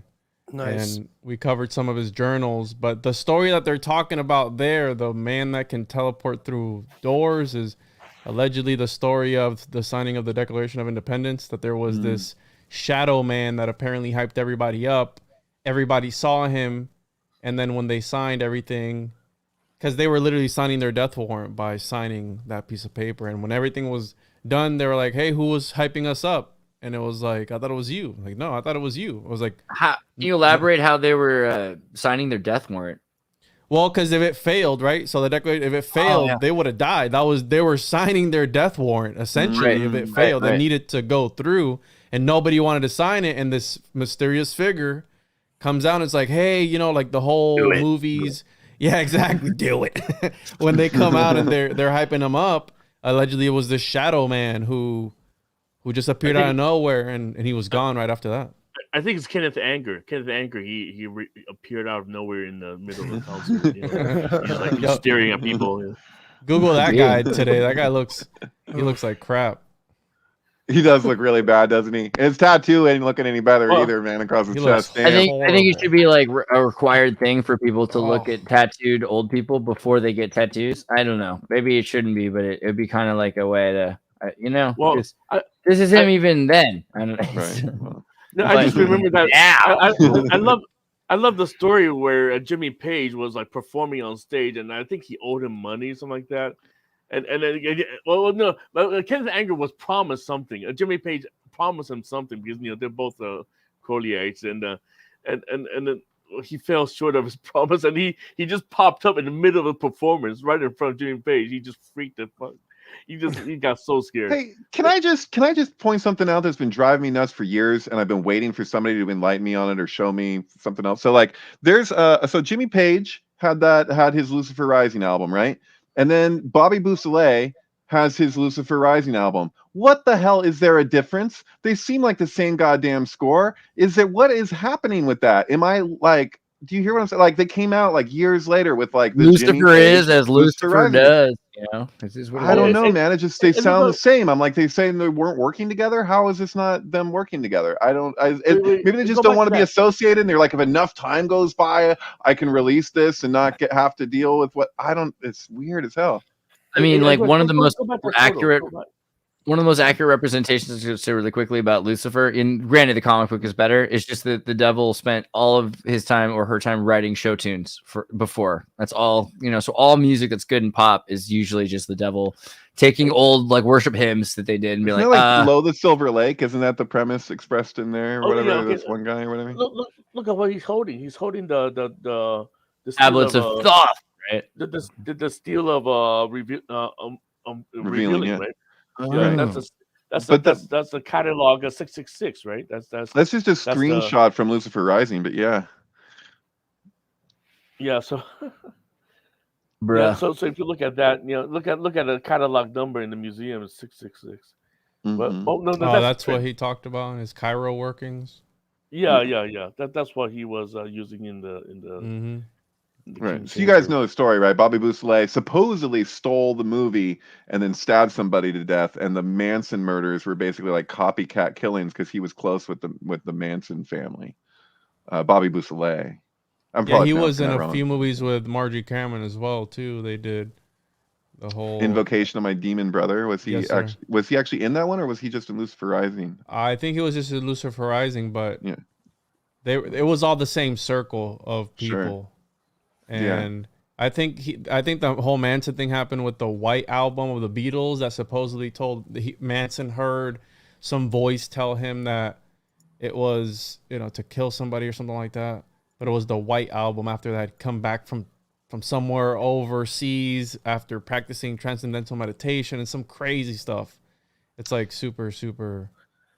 It's fun. Yeah. I want to go back. Oh, I'm sorry. I want to go back to what you said about the signing of the Declaration, right? Yeah. I mean, well, I don't know. I'm just kind of getting a little spooked, but we know 1776. It was a blood moon. We got that going for it. Bound. But one that the Illuminati, Bavarian Illuminati, well, they say the inception is on May on Beltane, right? May 1st, 1776, right? Mm-hmm. So 2 months later, there's a signing of Declaration. I wonder if that has anything to do with that. Since who is? There's got to be some kind of high priest in the hall of wherever they signed this at. There's a weird ambient shadow right there too. See that? All the founding fathers were occultists or part of occult circles. I mean. That's the whole conspiracy that this entire country was founded on the shoulders of Masons. Freemasons, Rosicrucians, whatever you want to call them. I mean, Hellfire. The fact that there was the Hellfire Club, the fact that there was a whole like an egregore or shadow person or Slender Man or whatever inside the signing the room. I mean, that's the least of my worries. 100%. That's a great book, by the way. He talks about the Mayans. He talks about all the stages of America. Mm-hmm. If I remember it correctly, he's looking at like constellations as they express themselves on in relationship to the continents and stuff. And he has this thing about the bear, why the bear is attributed to Russia or whatever. But as I recall, he attributes America to Scorpio, and that like the death and regeneration. That this is. That's the function, because Scorpio was represented with putrefaction as symbolism. So it's like the idea is if you had like a plant that manages to grow in soil that isn't conducive to growth, and if it manages to endure long enough and drops enough seeds, those seeds, though they don't they don't do the thing right away, they have to putrefy, and their putrefaction will change the soil so that it becomes conducive to growth. So if you manage to have one plant that endures long enough, you can get a field of plants in soil that wasn't previous. So there's like this treatment of like that's kind of like what America is supposed to be somehow, is like just dropping its seeds and they're dying, and we see nothing but decay, but that decay serves as higher expression. It's kind of a trip, but it's alchemy. But yeah. Xirtus, bring up the rotunda in I think it's the Capitol building, where it has George Washington on a freaking rainbow or something like that. They call it the of Washington. It has a name, the apotheosis or something. It's wild. The fact that they painted this, and if you get a high resolution picture and zoom in on it, you can see every single detail. and exactly what they painted on There there you go. is crazy to me. So it's George Washington on like a it's like a rainbow and all kinds of weird symbolism in there. Apotheosis? What do you call it? Apotheosis? It's something like that. What is it called? Yeah, I can't remember. I forgot the name. Of George Washington. Oh, apotheosis? Theosis? Fuck, I can't. Apotheosis. The fact that they thought it was okay to paint this. Yeah. Everybody gets to wear dresses in heaven because that's togas. That's like the old school. That's that's when you're free. When you're free, you can free ball it. Mm-hmm. Sure, you got what do you got? Poseidon. That's the one with the trident. Dude, as above, so below. So you got Lady Liberty above, and then the inversion symbols who lost their powers, which is what. Oh, that's Mercury right there, isn't it? Yeah, it's Mercury with the caduceus. Mercury, yeah, it's Flash. Perfect. That's Ezra Miller. There you go. To see people that lost their power. Well, where did you see the trident? I want to see the trident. You said this. Where did you see the trident? On the left. The story sorting or what? This part here? Poseidon in here somewhere? Or what? Left, yeah, up. Poseidon's in there. Hey. There you go. Well, we know that's Keter, right? That's the top of the tree, right? Oh, Keter, yeah. Keter. Yeah, okay, we're saying Keter. But we know I made a post to it. Well, like JFK, he was killed at a Dealey Plaza. The entrance to Dealey Plaza is a fork, right? It's a fork road, where it's a shape like the trident. Same with the same shape as the World Trade Center. The structure. The tridents at the base of the World Trade Center. So the letter I Shin. don't know. Shin, you said? Shin, yeah. Yeah. Shin is treated as the base of the Kabbalistic tree by Kabbalists. So they'd say like the way that it from Malkut it splits into three, that's supposed to correspond with Shin, yeah. Yeah, which also corresponds with Shekinah, right? The Shin, Shekinah. But okay. Anyways, I just thought that's interesting. I saw the trident on the painting. Mm-hmm. Yeah. I was trying to find the thing. There's an upside down pyramid in Egypt. I don't know where to find the picture of it. But there's some inverted pyramids in the desert that are like buried into the ground and designed for not sure what, but maybe molting or creating ore, like melting down to a certain point using lenses to like heat Ormus. All these thoughts about what it could be. But similarly, also with the Triton kind of foundation into these natural geysers underground, these three springs that come up. Mm-hmm. Yeah, I'd say this is related to the polar portal, like Juan was talking about earlier. That's also. Yeah, it's Mario Garza from Symbolic Studies, because I'm a sucker for anything. If I can't explain a conspiracy or any idea, I just chalk it up to being interdimensional. So it's like, what's aliens? Oh, interdimensional. What's Bigfoot? Oh, interdimensional. So anything that has to do with portals just really makes my nipples hard. And the whole all the women, he's got like a Muslim shrine of women for him here. The idea that the UN flag is like the top view of the world, where they talk about how there's this portal up there, and I think that the pyramids were some type of tech to dissolve people into another reality. And the reason I say that is because I have a friend of mine who does tours in Egypt, and in the King's Chamber, Queen's Chamber, I forget which one, there's that box that they actually broke it at one point. There was like a piece of it. Yeah. It was a sarcophagus that had no mummy in it, whose lid weighed tons. So and it was sealed. Yeah. He laid in it one time, and you're not allowed to chant, or hum or anything inside that chamber, but there was a private party, and they all started to hum a certain frequency, and he was laying in the box, and he said that the vibrations got so violent inside the box that he had to get out. So I'm thinking, what if, again, we're talking about the blood moon and all that stuff, what if certain astrological alignments at a certain time of the day, certain time of the year, they were able to sit down, lay down, whatever, and this whole, the whole missing civilizations, well, what if they just pieced out? What if they just dissolved into whatever, all together, right? It wasn't the fact, like, if you the whole history of the Egyptians, like one of the most advanced civilizations of all time, what happened to them? Oh, the Hyksos took them over. Well, who were the Hyksos? Just some people. I thought it was Napoleon.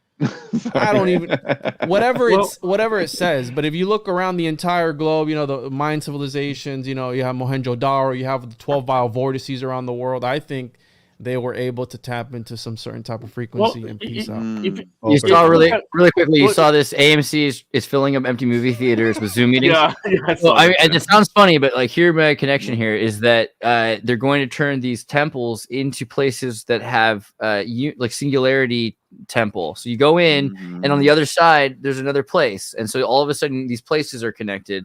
These will be direct Zoom connections between Berlin and London and Tokyo and Los Angeles. They're going to be. You go into a place and you're in another world essentially because you're connecting and you're breaking the Euclidean boundaries of reality. Yeah. Someone here says woke like an Egyptian. That's pretty good. All right. So I want to go back to the pyramid thing, right? So the whole ritual with what is that? The 4-day ritual of Aleister Crowley in the King's Chamber. Yeah. No, he was there one day, and then the rest of the time was in Cairo while he's screwing off. That's right. He was a sloppy waste in time, lazy guy. So he literally made contact with with Lamb is one thing, but and you want to believe away. Yeah. Yeah. So I don't know, something about the granite the granite sarcophagus. But, So okay. So it depends on who you talk to. What does Drumville Melchizedek say about that? So there's a shaft it's like, I don't know exactly understand how this works, but from my understanding, tourists will watch a single beam of light at a certain time of day. It enters into the king's chamber and moves because there's a shaft that goes through the center of the pyramid. Is that correct? You guys know about this? What? Yeah. So like it lands on the sarcophagus, and I guess there's an idea that every 100 years, twice within 10 years of each other, Venus eclipses the sun, and supposedly. I don't know how crystal hippie bullshit this is or whatever, but supposedly that was like an initiation rite because there's never a single mummy found in an Egyptian pyramid. They're all in the Valley of the Kings, right? Correct. And like they had to blow their way into the pyramid with dynamite, and then they had to move this giant, like you were saying, like giant heavy like lid to this thing, just tons. And then they say, oh, tomb raiders must have come in and stolen the mummies. But no, I guess the idea is that they're initiation chambers of some sort. And so there's am I correct on that? It's like and we've discussed this before, but when you trace out Venus's own pathway as the particular way in which it moves around the sun, that every time if you make a point where it intersects with its own pathway, you can produce the pentagram, which so that's apparently why the pentagram is always associated with Venus. This is why I never close tabs out. Caliph al-Ma'mun was the first one to break into the pyramid. And the reason I had looked him up is because I was watching, what's this guy, the Chariot of the Gods, Eric von Daniken. And he makes whatever his name is. And I hate when these researchers make these crazy claims because you can't ever find the source for it. So his story was that when they first broke in, right, he was the first one to break through, and they made some tunnel. They didn't really get all the way in. They had to come back down, some craziness. And he said that these guys, and I could never find the evidence, that they said that they found some machines and some crazy technology inside the pyramid, and that there was machines that were dead but alive, like some cryptic kind of language. And here this guy's talking in front of thousands of people probably. He's saying this crazy stuff. And when he's got one hell of a platform. Yeah, he does, exactly. And always did from the very beginning. Who is this man anyway? I never looked into his history. Yeah, does he work at the UN? How did that work? No, wait. Caliph al-Ma'mun, isn't that 786? So it's supposed to be a long time ago, right? No, That's what you're talking about? Yeah, I'm talking about Von Daniken though. You're talking about Chariot of the Gods guy, right? Yeah, because that's the thing is it's interesting when you look at Caliph al-Ma'mun's story because the Muslims took it, and we're supposed to believe that the Catholics didn't destroy everything, that the Muslims didn't destroy everything. The Muslims are more likely to save stuff though, and so the fact that they're talking about machines that they found and everything that tracks. That's like the kind of thing that they would talk about. Oh yeah, we found some stuff. We're going to incorporate it into our architecture. Especially if we're talking about like we talk a lot about like different cultures like combining into this era right now, like 2022, and what we're doing right now. You got like the UFO phenomenon taking over with transhumanism and all these themes kind of combining into a bottleneck. You know what I mean? Yeah, it's It almost seems like they're we're all creating being some sort of American civil religion, right? Thank you. Since we're still on Egypt, Segue in. but let's not forget that we're in the middle of the conference, the UN conference, the weather climate change conference in Egypt, in Cairo, right? COP Oh, is it? 27. What's it called? Yeah. COP 27. It was. I don't know if it finished, but it was yesterday. Bad boys. What you gonna do? Delivering for the people on the planet. Oh shit! And just another thing I noticed with the United Nations map is it kind of goes back to that labyrinth thing. You can see the two horns that are around it. I really wish they let me. Looks like they should pay me to make this stuff because I'm not saying that they didn't do an amazing job, but I feel like I'm the only one besides them who could do this so well. It's sloppy, you know what I mean? It's sloppy, yeah. Yeah, I could do it better. I didn't want to say it, but I could. Hey, Jack, you didn't see the logo. The logo is even more obvious. It's basically the eye in the triangle. I mean, this thing is cool though. I love this. This is amazing. It's got tentacles, Cthulhu worship. People go to college just to learn Gestalt for 8 years just so they can do this. This is amazing. I don't know. I have too much respect for it. All right. Well, let's pull back out. Here. I found it. I never pull out. Yeah. One's a dead. Okay. You know. I'm gonna drop it in here. 1 second. Where is that? Abandoned Boeing. Oh, that's. Okay. Okay. Yeah, I uploaded. Check it out in the message. What is that? Can't display request. Oh, that's it. There we go. This one. Ah, there we go. Yeah. Wow. Really? It's very like the Wiz or something. Oh, you know what? I'm more jealous than I was earlier. Thanks, Eddie. That's like. And again, I could do it better. Have you guys seen the news? This was back in '99, I think, where they were gonna put a capstone on top of the pyramid, a golden capstone or something like that on top of the pyramid. The year 2000, yeah, the Freemasons were supposed to. And they stopped it like last minute. Yeah. I don't know. I didn't hear that they stopped. Exactly. I heard some interesting stuff though on September 11th. I don't know how true it is anymore, but September 11th, pyramid, gold, helicopter. Is that even right? Yeah, I heard that they literally poured liquid gold on top of the pyramids on September 11th. I don't know if that's true. What? I don't know if that's true at this point. That's fake news, bro. But probably. Yeah. Well, go ahead. Go to the Freemason year 2000 capstone pyramid. So that capstone has to do with the master mason, though. They probably couldn't do it because it's not here, right? What is the IRS talking about, or what? Is it the IRS? Master builder. Look at this. Is that a Twitter bird up there? Whoa! Is this a capstone? The resolution is. Oh, that's Jerusalem. That's in Jerusalem. Is it? It says IRS headquarters in Maryland, bro. I don't know. No, that's in Jerusalem. Really? That's actually at the front of the temple. Okay. Yeah. Are you sure about that? It looked like it was in Maryland, but I don't know for sure. What do I know? Okay. Well, so Freemason pyramid 2000. Yeah. Well, isn't it? That up above, that was that challenge that people when they were setting up the boxes to walk on. It's like in the river. Right here. This is in Israel, is it? I guess that is what I can't tell. These cars look kind of foreign. Okay, sure. All these years I've been told this is Israel. I mean, that car is a Renault, so probably, and that's a Peugeot. Yeah, you're probably right, Eddie. I'm sorry. That's just crazy if that's there though, like that. That's like for real with the two pillars. Like, come on, come here. But you won't find a picture because they never. It was canceled. You know, the Egypt. Like, David, next year, like squad goals, Santa Cruz Capitola Beach Sandcastle competition. You know what I mean? No, just this. Totally, that would be incredible. Yeah, no, brilliant. You just said squad goals. I just referenced that yesterday. Oh, yeah. Ingrid Goes West with the painting. I was trying to illustrate something. Yeah. Definitely. I just meant more like you girl, go girl, me and my fanny pack, sandcastles, squad goals. Yeah, dig it. But yes, absolutely. You know. Right. So that's so that's the thing. You're looking at the Gimel. It's really appropriate there with the pyramid because the camel. You know. I don't know, man. Right. I think this is interesting also when you look at this symbol for representing a pyramid or some sort of using the flower of life to represent dimensionality in a flat space. There's an interesting thread. Who was sharing that? That was Andy.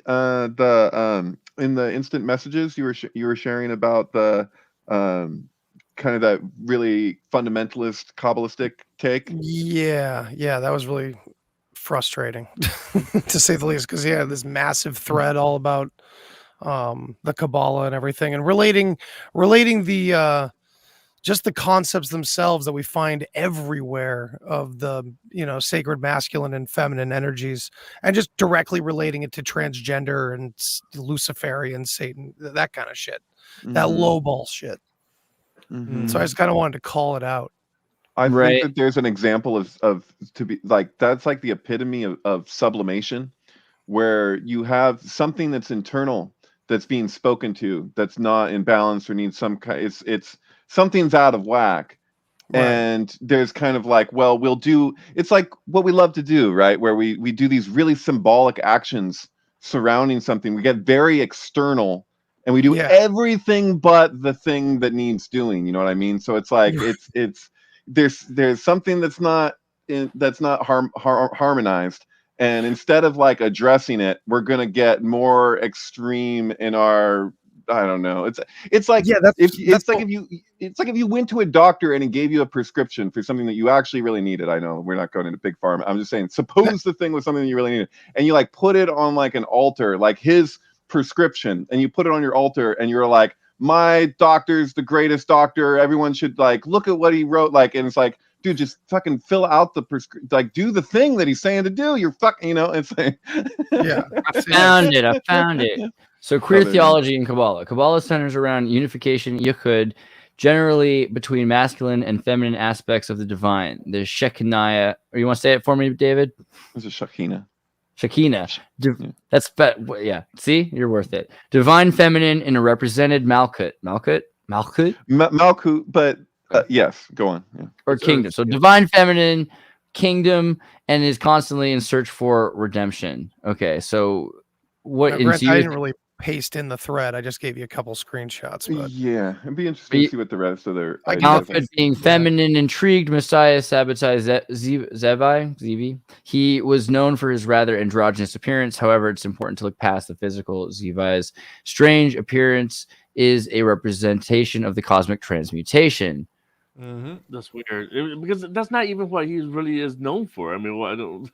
Right. That beard's not super feminine. I mean, like. Right. Well, people need to keep in mind that they didn't used to snip the tip. So if you were born like Jamie Lee Curtis is supposedly born, like if you have a little extra thing going on, like there's no like that's you now. There's a lot more hermaphrodites in the ancient world apparently, and I think like the way we project, like what way we relate to things back onto ancient people, it's like, dude, you have no fucking idea like what things were like for them as far as all that goes. I think that like ancient people had just a direct, this is my guess, and I don't think it's true across the board, but I think there was like a recognition of polarity. And we're all hung up on duality, and we keep projecting our duality onto like ancient people's thoughts as though like it's just oh man. Have you heard about kosher ham soup? Do you know about kosher ham? Do you know about this? Do you know that you can have kosher ham? It's a thing. Did you know that there's always loopholes for freaking just about every rule as far as all that kind of stuff goes? Here's the delicious loophole. The loophole for ham. If you were ever worried about it, and this comes from the Torah, actually, I think is it in the Talmud? The deal is that once upon a time, these rabbis were arguing this hypothetical. Like, what if a bunch of guys, decent rabbis, are cooking a meal, and all of a sudden, this crazed goyim comes running in and throws some ham into the soup? Which can happen. The question becomes: is the soup is happening all the time? And so they had to answer it. If somebody, and it's an interesting question. Like if it just happens, like is the soup ruined? And so, what do you guys think? What do you think, is the soup ruined? Yeah.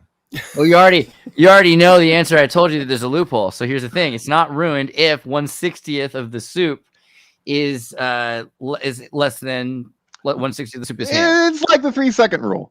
Yeah, it's like if you throw some more stuff in the pot and you make sure that it's like, if you get the grams and you have to figure out the weight also, because I think if you throw enough beans in there, then the weight will increase. Then all of a sudden, it's fine, because if it's like, hey, 1/60th, you don't want to throw 1/54th, obviously it's a mess, but 1/64th is fine. So you can have ham. And the beautiful thing about this is that once the ham is in 1/64th or 1/61st fraction, it's no longer ham. Ooh. Like, you don't have to eat around it either. You can now, so, you can't mix blood and milk.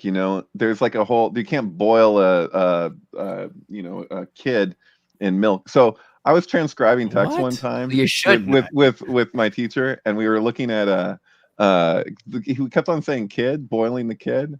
This is one day. Like, this didn't go on for like a long period. It's just like, and I was like, really? For real? And he didn't catch that I didn't remember or put together that kid is a young goat, which is also the gematria of Oz 77, Hebrew Oz. Well, but sacrificing a goat is not too different than sacrificing your firstborn. Right? I mean, it's talking about boiling the kid. Abraham, oh my God. Put that slab of meat there. This brings up Ari Schaefer addresses the 1/60th rule, and I think there's some things in there. I just skimmed through. He went to the point where he talks about the chicken sacrifice. I saw that. I think that's really interesting as well. Wasn't that in the DNC emails? I thought. But scapegoating is a huge thing people forget about, is where you feed the goat all of this evil, and then you throw the goat off a cliff, right? Or off the edge of a building or something. There's two goats in the scapegoat ritual. One gets released and the other one gets murdered. They have different ways of murdering it, and the cliff thing is debatable in translation of the way that they put it or whatever. But technically, that's why I said you can throw them off a friggin' building. We discussed this before, I'm sure, but like, really, there's a string, a red string, and you cut the string in half, and you tie one of the sides of the string to the goat, and you tie the other half to the temple door. You murder the goat, and you release another goat. The one getting released is actually the one that they're equating that the klipot is taking. So he's going in the wilderness. He may or may not survive. The other one that they kill, they know is going to die, which is actually the more humane thing, supposedly. I don't know what the hell. But it's also, the thing is, and so they tie the other half to the temple door, and if 3 days' time after the death of the goat and the release of the other one, if that string turns white, it suggests that goat took the sins away from those who are sacrificing the goat. But the thing is that I went through with my teacher over the course of months. I requested to him, I was like, I want to read everything available that you can find in ancient writing on the scapegoat phenomenon. And we went through it, and we couldn't find a single thing that wasn't loaded with humor. Like, it was a joke. Like, I was like, did anybody take this seriously? And he's like, honestly, I'm not sure. And like, it just seems like it was this giant joke. And so if somebody entertains that Christianity, simply put, like, this is brevity or whatever, but like, if it's like a combination of the prophecy in the book of Isaiah about the coming Messiah that relates to Tall, the dew that raises the dead, and all this stuff, and it combines that with the scapegoat ritual, then that's like apparently taking a very satirical kind of, because humor, and combining it with something that was taken very seriously. Yeah, it's a very strange one though, because hear me out. Since you're mentioning about the scapegoat here, this is what I've been trying to research for so long, but I never could get a grasp of it. Is they talk about Freemasons putting symbols and predictive programming on TV and all that stuff. It's like, why did they do that? It's because it's a karmic working. Like, say, hey, if you want to kill a whole bunch of people, you better warn them on TV and say, hey, we're about to sacrifice all you in the stupid buildings in New York City. But by warning them, it's like setting up a scapegoat kind of right. It's like karma. It's like, I warned you, you weren't listening, you didn't see the subliminal, hidden. I mean, you're just dumb. You missed it. It's right in plain sight. And right. Well, there's also the ritualistic killing of the king is a form of scapegoatism, but it's not necessarily the same as so anthropologically, when we're relating to this particular Jewish ritual, it's very easy for us to synchronize the ritualistic killing of the king and the taking the stranger and having him take his place by marrying his daughter, by him challenging the king, and that whole cycle, the whole king kill thing. But like they're synchronistically connected. It's meaningful to relate those to each other, and it's also just human tendency, like what it is that we do in the ancient world, the way ancient people thought or whatever. But it's important to remember, at least if we're going to talk about this, that like collective sin is like pretty, like there's no like personal sin in traditional Judaism is such. Like your sins affect other people and other people's sins affect you. And we're kind of like, there's like an acknowledgement of like, we're all in this together kind of thing, you know, even the goyim, you know, everyone's affecting everybody, you know.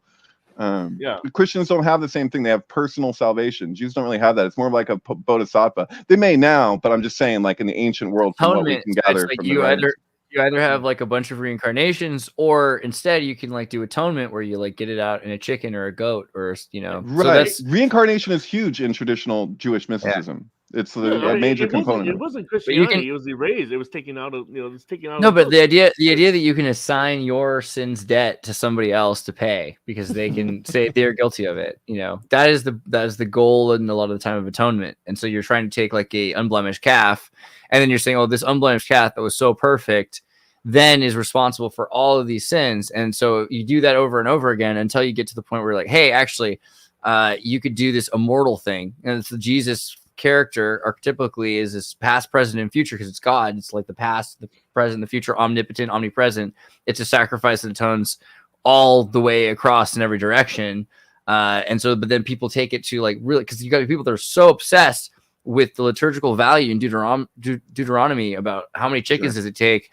If you, I mean, if you took someone's daughter, it's like 50 shekels and 2 chickens. You know, it's all there, all there. It's written in. It's not just in the Torah or the Talmud. It's in your Bible. There's an NIV translation that still tells you how many shekels and chickens it's going to take if someone sells your daughter. Which is important information. David, what is that ritual with the rabbi putting the chicken over the head? I mean, the whole. Well, before they slit the throat. I don't know what that's called. Is that a thing? Oh my god! Yeah, there's all. They do that all the time. They do it on the streets of New York. Yeah, it's true. We can find photos. It's probably pretty easy. I thought it had something to do with that Broxus, but maybe. I mean, it might be part. It might be part of the thing. Are they doing? Do they kill the chicken, or are they nice? Yeah. So I think this is the thing. This is the thing where the chicken is guilty of all of your sins. You're like, okay, well, we're good, but like this chicken, it was involved in espionage and whatever. So then they kill the chicken. Well, birds do work for the CIA, so I wouldn't blame them. Ooh, is it a chicken or a rooster? And they don't. The whole campaign, birds are not real. Birds are not real. Have you ever seen a baby pigeon? If you've ever seen a baby pigeon, hit me up, because I've never seen a baby pigeon. I mean, I've seen baby pigeons, actually. I got a weird sync here. That's like, I mean, when you talk about the scapegoat, according to like Bach Saga, which is the goat is like the holy symbol of the Bach Saga, basically. Like the whole all of paganism was like scapegoated throughout history. And basically, it kind of like expands that on that whole story, Right. Yeah. The goat is sacrifice. That's a sin to kill it, and then it's a sin to just push things out of society. So they're just adding sins, really, is what they're doing, but they're pushing it out of their viewpoint, and that's always going to come back to bite you. You're never gonna, nothing's been fixed. They try to say that all these sacrifices, everything they've done, they act like it's done something, and it hasn't. Humanity hasn't fixed anything. The demons have not gone away, or the devil has not stopped, right? Energy cannot be created nor destroyed. It's funny that the chicken is also like kind of like equivalent of the scapegoat in a way, because like, what's the only thing that the chicken says? Cock-a-doodle-doo. Bach. Oh, it does say Bach. Or true. Okay. It's been trying to tell us forever. Isn't the rooster a symbol of Hermes? Isn't there a connection there? I thought. Yep, Abraxas.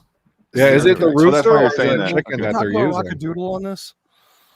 This is the best Abraxas I've ever seen. Why have I not done this? Holy, why is that not tattooed on my back? Really? I have a better one. Go on my website. Okay. I have a better Abraxas. What's your website? One-on-one or what? The one-on-one-podcast.com. The one-on-one podcast.com. Mine is the best. I promise you that. Where do I dig? At the top. Go through the slideshow. Keep going. Oh, right wait. there. Oh, there it was. Yeah. Go back. There we go. Okay. Open image. You can't zoom in? Oh, okay. Marvelous. That's not bad at all. The 4 horses too. Beautiful. He's got the podcasting mic and the black cube. Dude, I'm so gonna go get into your comic stuff This stuff is so cool. Our last guest, what was his name? My God. Thomas American. Thomas. So Paranoid cool, man. I'm just like nerding out on the subject matter, the style, everything. Yeah. It's awesome. Yeah, we got to take it, go full animated. It's going to be crazy. Go all hard. Wow. But okay, American Civil Religion was a great segue a minute ago. We are talking about how they're building, they took the Box Saga, they took our truths, they tried to build this new what's this called? American Civil Religion is a sociological theory that a non-sectarian quasi-religious faith exists within the United States with sacred symbols drawn from national history. Scholars have portrayed it as a cohesive force, a common set of values that foster social and cultural integration. The ritualistic elements of ceremonial deism found in American ceremonies and presidential invocations of God can be seen as an expression of the American civil religion. The very heavy emphasis on pan-Christian religious themes is quite distinctively American, and the theory is designed to explain this. Wow. And that's what you get when you look at that picture there. They're saying, hey, there's... Yeah. When you were showing that picture, that's immediately I'm like, this is a Wikipedia page that's just like communicating. It's like people considered this, but it's like the full depth of what's being spoken to here. You couldn't ever have like a Wikipedia page even attempt to encapsulate or put that into a compartmentalized framework. It's like, what is to even say American civil religion? It's like shit is deep. You know what I mean? Like people like science has become a religion. Like we just have this tendency, and how far we'll go with it is just nuts. But yeah, American civil religion. Yeah, I mean, you remember in Man in High Castle, they have all these like Nazi funerals and church ceremonies, and it just does. I mean, because it's supposed to be about Americans who've converted or something, but it does really remind me a lot of the Boy Scouts in America and the patriotism. It's there to replace that religious fervor. Right. Well, as far as I can tell, Boy Scouts is like a fraternal order that's kind of like I would like to know, this is super speculative on my part, but did you ever go to Qatar? Did you ever go to a party at Qatar, Andreas? Camp Qatar? So. We used to throw a rain dance at Qatar, our camp out, and there's a big like Boy Scout lodge that's there, and like we set it up inside, every year or whatever, and we put our decorations up. But before we do, you can see all the different ways you can tie a knot and just all this Boy Scout symbolism. And I did. I think I went to a moon gathering once. Yeah, I'm sure you went to something here. Yeah, So, but like, they'll have like the Scouts honor symbol. They have the 2 fingers or whatever, and it says Scouts honor. And I was looking at that one day, and I was just like, man. Am I not looking at like Masons wanting to introduce their children into fraternal lifestyle and it would make sense because Masonry is like building structures. You build the house, you build the stuff, and then the Boy Scouts is like, how do you get by without the house, without anything, like just limited means or whatever. Just Boy Scouts is super base though because it used to be until it wasn't, but they I want to make a new one called Thoth Scouts or something. Just bring it all back to the original intention, right? Yeah, because like you got a bird, right? Pick a good bird, get an ibis or something. But the trustworthy, loyal, helpful, friendly, courteous, kind, obedient, cheerful, thrifty, brave, clean, and reverent. A scout is, something to that effect. That's what it felt like. That's what they would tell us. And you know what? It was good because, like, on my honor, I did do my best to do my duty to God and my country. Yeah, it's a little bit of that. But I felt like it was useful. Learned a lot of knots. I mean, if I was in the Navy, it definitely would. It's good on boats. And there was a hacking merit badge. You know what I mean? There's a radio merit badge. There's a lot of cool things on that. I mean, does it look kind of? I mean, that looks kind of terrifying. I'll admit that it does. But I never got molested in Boy Scouts, and I remember there was like 100 years of just. If you got molested, we'll give you money. And I wonder, like, how much of it's even real or people that just click the Facebook ad that people made. To be fair, though, Andreas, if you did an overnight and you fell asleep, you don't know what, You never know, bro. You know what you have. They roofied them all. Yeah. Thanks, bro. That's really 33. that's an optimistic point of view. Thank you very much, David. Sure, you got it. That picture's fake news. Yeah, I mean, it's so easy to repress memories anyway, and if you were just asleep, then what are you going to do then? Sorry. Pretend to be asleep. Yeah. Remind me not to have sleepovers with David. Yeah. Let's play Boy Scouts. But I mean, so I don't know. So the Boy Scouts, they do have that American kind of religious aspect too, and there's a kind of connection to the occult, to astrology. There's an astrology badge as well as along with the astronomy. You didn't have badge. to get in a coffin or anything, did you? No, nothing like that. We did weird enough stuff though. I mean, I remember Pico Blanco and stuff. There was like an ice swimming thing, and there was like multi-day hikes and stuff. But no, it was always cool. No problems ever. I mean, definitely a lot of people that were in it that went to, because the last project you have to do to be an Eagle Scout, and I got in trouble for mine rather than an award. Most people were doing fine. They're like, make a bench, and I was like, make a server out of the library in 6th grade classroom. I think that makes more sense. Install BIOS in the back and have stuff running. And eventually when that was found out, it was the opposite of because I didn't really I was like, look at all this unused resources that could be useful here. But then of course people were using it in peer-to-peer Nutella networks to share files that they shouldn't be sharing probably. So why do they use the fleur-de-lis for Boy Scouts? B probably, right? That's a cult AF. That's it. That's in secret teachings that it says it came from the bee. That's some Merovingian shit. Yeah, it's a flower. Yeah. It's a flower to the devil. They say that. Well, it's the lily. There's these bulb family of flowers, right? And they die and go under during winter, and then they spring back up and they come back to life, and they're beautiful, right? So it's like kind of sometimes connected with like Lilith or these underworld feminine entities. Also connected with the Musketeers, and so the allegiance to the king, the Catholics, like the Boy Scouts were associated with Catholics at first, and in the process later. The symbol didn't come from bees.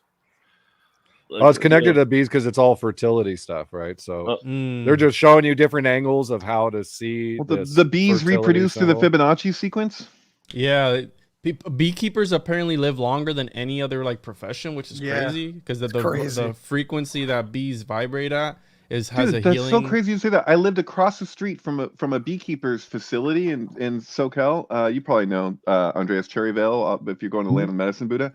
And I used to buy honey from him directly. That was from right there. The guy was in his freaking 90s, and he seemed like he was up every morning early. He was just seemed so healthy, and I thought that to myself. And I never found any studies or anything like that. I was like, is this just a really healthy thing to do, to be around bees Absolutely. all the time? Well, royal jelly and everything. There's a million ways that beekeeping is good for you. It's funny because people are afraid of bees, but bees don't want to hurt you. It's wasps you have to be afraid of.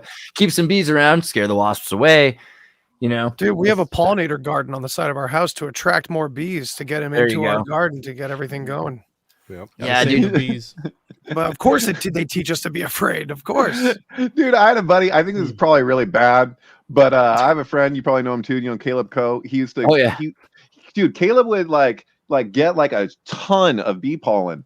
A big old tray of bee pollen, and just go out into his garden and just let the bees just go nuts on it, because it's all the trouble that they got to go to get the freaking bee pollen. He's like, here you go. And he felt like he was doing a Robin Hood kind of thing. He's give it back to the bees, and I'm like, is that good? I don't even know. What?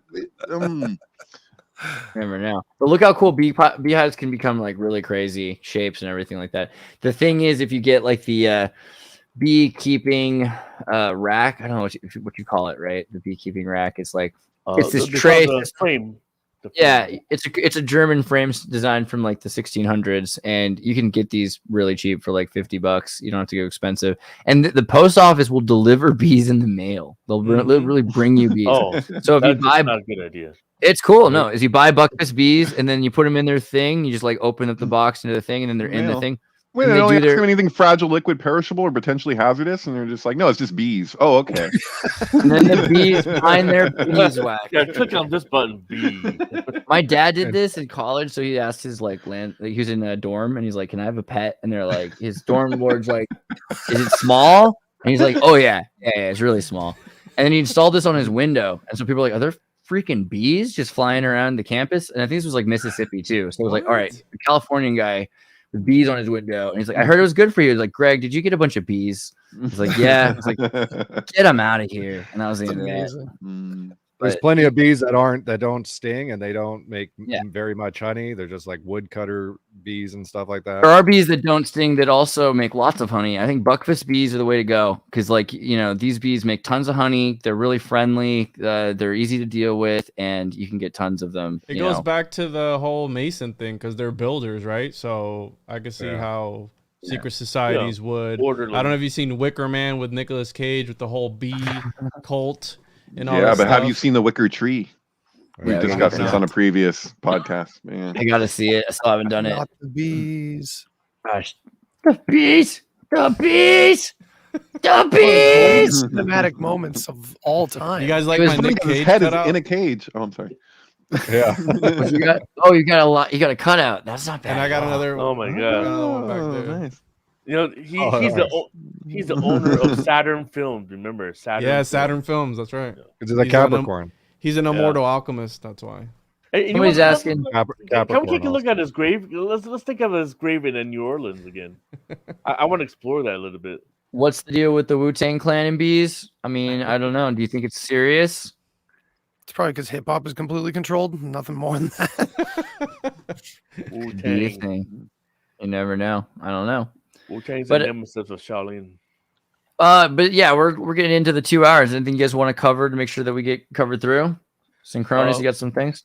Oh, I got a ton of new stuff. If you want to scroll through it, I mean, there's some Do funny it. stuff. You're back on the Facebook, I see. So you're able. I'm not. So good job. So here's Sean Penn again. He gave him this Oscar, so I just thought he deserved a acting award for his best performances. Start World War III. He said for him to do that too. What that implies that you're the actor. I think you deserve the Oscar for your incredible acting, and I don't think he's giving that to him for Paddington. He's giving that to him for the war, I would Look think. at this camera work. This looks so fake. Right. This camera work is amazing. Yeah, it feels like 1940s newsreels. Today, Sean Penn came to Ukraine, given an award to the president. You know what this reminds me of? This reminds me of Sean Penn, like interviewing El Chapo in Mexico. You know what I'm saying? Yeah. I think maybe he's gonna die pretty soon. I want you to sign my favorite copy.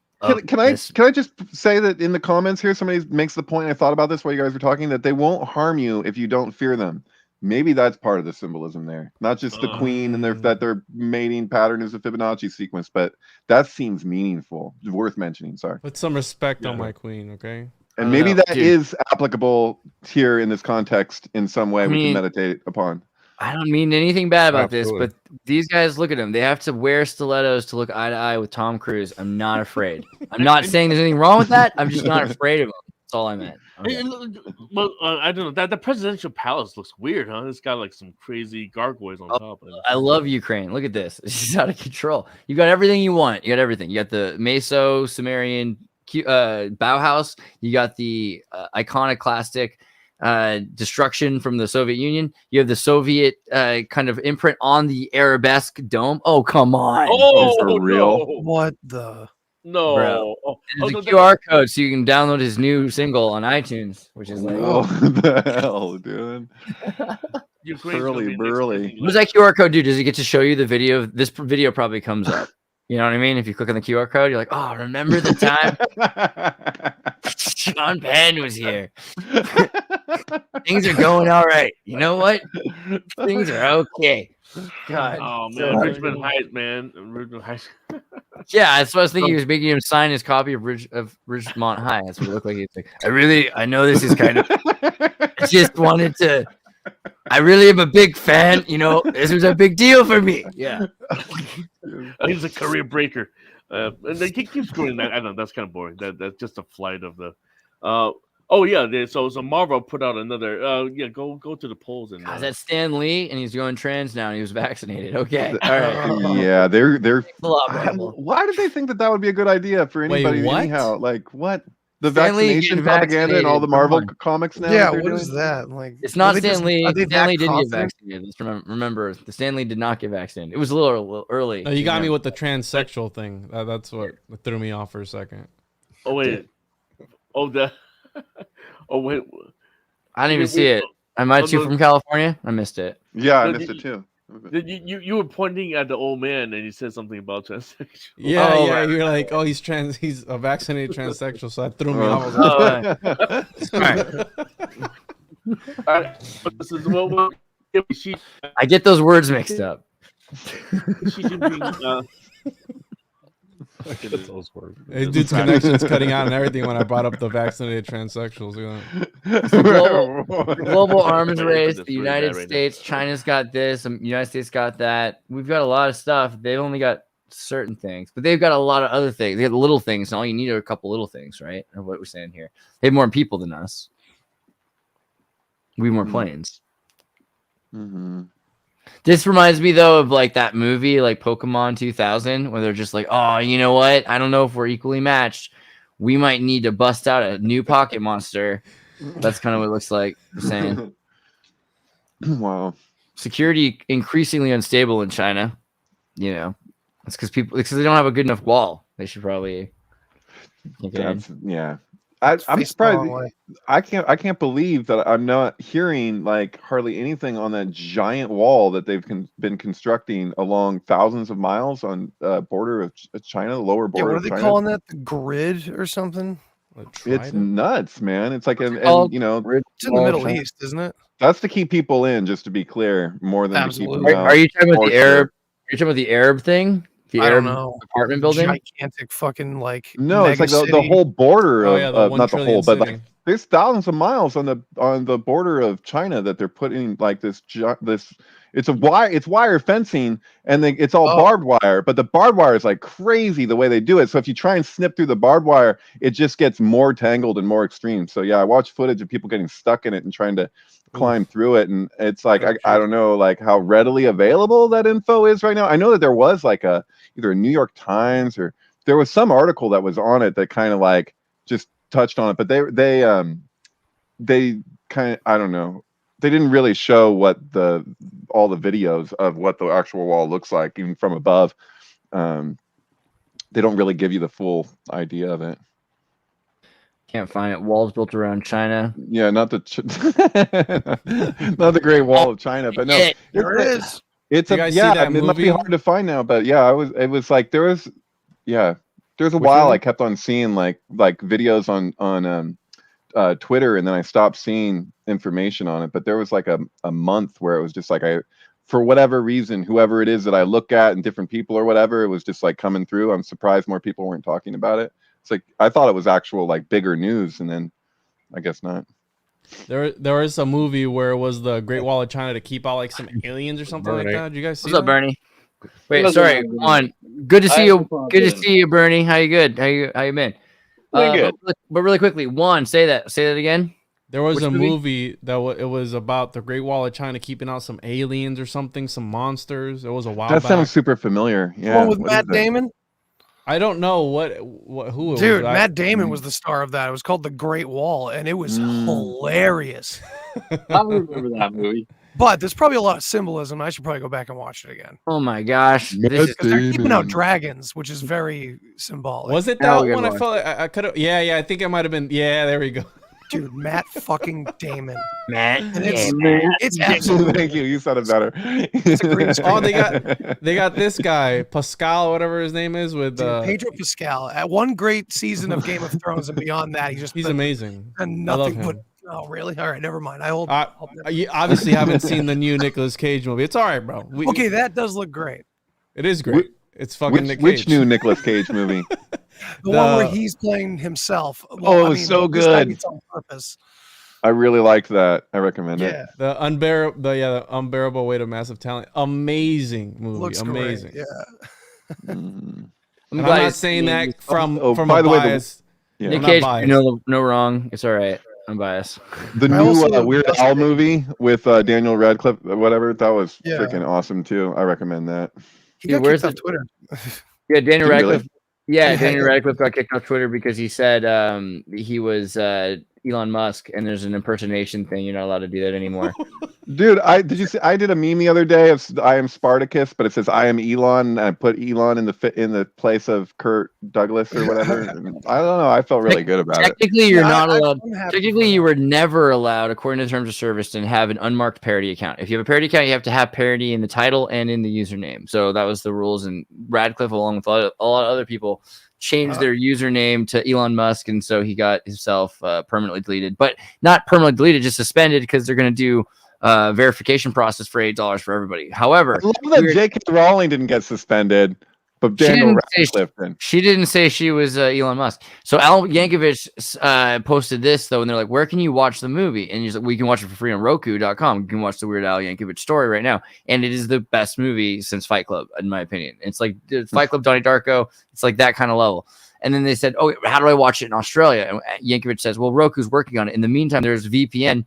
Very probably no way to watch it legally. I'm sure you have a cap lock torrent of other questions. But I have to move along. Sorry. God bless him. He's a good guy, Yankovic. I don't know. I think he's our guy, Yankovic. So that's pretty good. Yeah. Bernard. But yeah, so now the censorship's going in the opposite direction. Now we have rebels on the other side, so they're going to be all proud and countercultural about it. It's going to be hilarious. This red blue shit has got to fucking stop. Like Elon does, like that's the thing. Like I know that for the most part, he's like mostly based ideas for the middle of the road idea, but of course it's all just a sales pitch. And like he literally holds Terminator in his hands, basically. It's like every sci-fi nightmare that we've come up with over the past 50 years, he's like, okay, yeah, I'll try it out. Right. And yeah, so he's the base red, he's a rich billionaire miner who's come to town and bought the company. Everyone's like, oh, the things are going to change at the company. It's like, yeah, maybe. They're going to change. How? They're change in a lot of different ways. Yeah, we'll see. I mean, it's going to cost $8 now to work at the company. That's how it's going to go. we should study Asperger's syndrome a little more, because I don't know what something really, really bad is going to happen. Right? It's going to make you really rich or the super bipolar. Yeah. Talk to your doctor about Asperger's. Right. Sir Evelyn de Rothschild dies 91. We saw that. But interesting still, nonetheless, because it's the end of an age on the beginning of an election. I think we need to reiterate how interesting. In Australia, they're talking about they might start drafting for military service, compulsory military service. Good. Get the Aussies off the couch. No, I'm just kidding. But this is terrifying. They're saying that in a lot of places. They're saying that in Sweden too. Yeah. Yeah, a lot of places that had it in the past and haven't for a while. I think it's because like you get rid of college and you move people into the university alternative, which is everyone. It's like the same idea as hippies. They all sleep in the same room together. They're all dreaming the same dream. They go running in the woods together. It's essentially hippies, but they're going to be in the military, so they're useful. I think that's the whole plan. Well, yeah. Anyways, but the thing is that you said Sweden's going to reinstate that. So it's not that they're going to actually, and this is weird. I was a few years back when I was in Sweden. My cousin got in the mail a letter from his government, basically saying, "Be prepared for mandatory military service in years to come." And then he was explaining to me at the time, like that they were basically looking at what was going to happen with Russia with what do they call it? I'm going to get this wrong, but like ice sheets business, like habitability issues coming into the future. So he's like, they're looking at over the next 50 to 100 years and what's going to be taking place in like those parts of the world, and anticipating like how people are going to respond to that. So he was like kind of describing that the Swedish government was concerned about an upcoming climate disaster that would affect Russia, and that Russia was going to be encroaching on our business potentially, but he wasn't saying that this is what's going to happen. Like this was his belief. He was saying, why am I getting this in the mail? What is their rationale at the time? So this is pre-COVID, right? So he was just, this is how he explained it to me, that what they thought, so I don't know what the hell, or they the Arctic, the North Pole is shifting. The magnetic North Pole is shifting, like, and it's going into Russia. So Russia is going to be a frozen tundra. Like, I mean, it's almost like predictive program, because there's a video game called Battlefield. Well, it's a series, but one of the fourth installment is about frozen. Like the entire Europe is going to be frozen to hell, and they're so Russia is gonna have to break out of where they're living right now. That's the idea, or at least, yeah. So I don't know. That it's just weird because that's what he told me at the time. He's like, "Well, we're concerned about Russia, so we could in the future have mandatory military service in relationship to preparing for that." And he was scared because he's got 2 kids, and he's like, "I don't want my kids having to, 2 girls." But it doesn't matter your sex; you'd have to serve in some way, just like in Israel. Like you don't, even if you serve in the military, that doesn't mean that you're fighting. You're contributing in some fashion to. Yeah. Anyway, you get the idea. Well, let's bring back damn. I've heard some stuff though. Like, so I had some friends in Israel who were pretty open-minded to Palestinians, kind of on the tolerant, liberal, hippie side. And they're, you go through your program, you got to go to the military. And yeah, it's fun because it's kind of like camp and your summer camp, and you got bunk beds and everyone's running around. You got fancy equipment, and there's, Israeli girls are pretty, and there's a calendar pictures of them and all this stuff going on. But if you're super open-minded, they're liable and likely to put you in front of a bad situation just to kind of give you like a harsh lesson.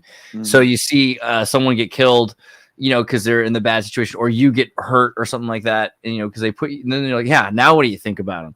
And so that's a thing that happens around the world all the time. And I think a lot of post-traumatic stress happens to these kids who, they're a little soft. They go to the military. The military is supposed to harden them up. Maybe it's maybe that's the way the world's supposed to be. It's like, because you get soft times, soft people and all that. But, there's a people didn't want to talk about that.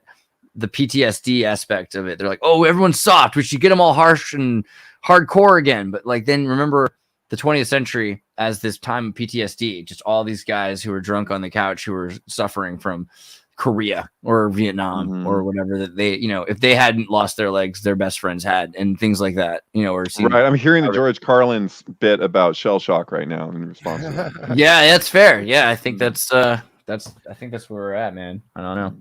But okay, so we did horoscopes. I mean, I hope Carrie Lake does well. I love those eyes. We'll see how it goes with the voting machines on the horoscope. I hope you guys. Are you trying to make a connection between Joaquin and Boaz by showing Ronald Reagan's wife Nancy because she was the BJ queen? I mean, Joaquin and Boaz, BJ, is that? No, that's just coincidence. Okay, never mind. It's a good one. Synchronicities abound.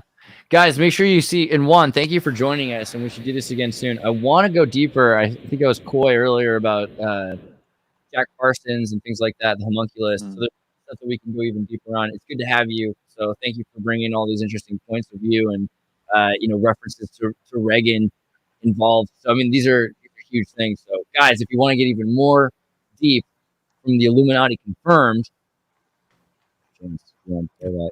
Thank you for having me, man. I had a good time today, and yeah, we should do it again soon. I'll do it for you. Illuminati confirmed. I got you, bro. Illuminati confirmed. It's just you can't beat it. You can't beat it. Hail So Nicolas Cage. Nicolas Cage. never apologize.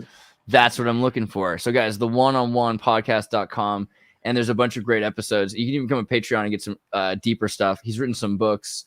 There's a lot of important stuff here. So, and also his merch. And I don't just advertise merch for no reason. I mean, these are pretty fly shirts, dude. Like, you kind of need the Nicolas Cage gestalt of it all. Like that one. There's some really good stuff here, and even earlier we talked about the Abraxas. He's got Nick Cage, my Alex Jones there on the bottom left.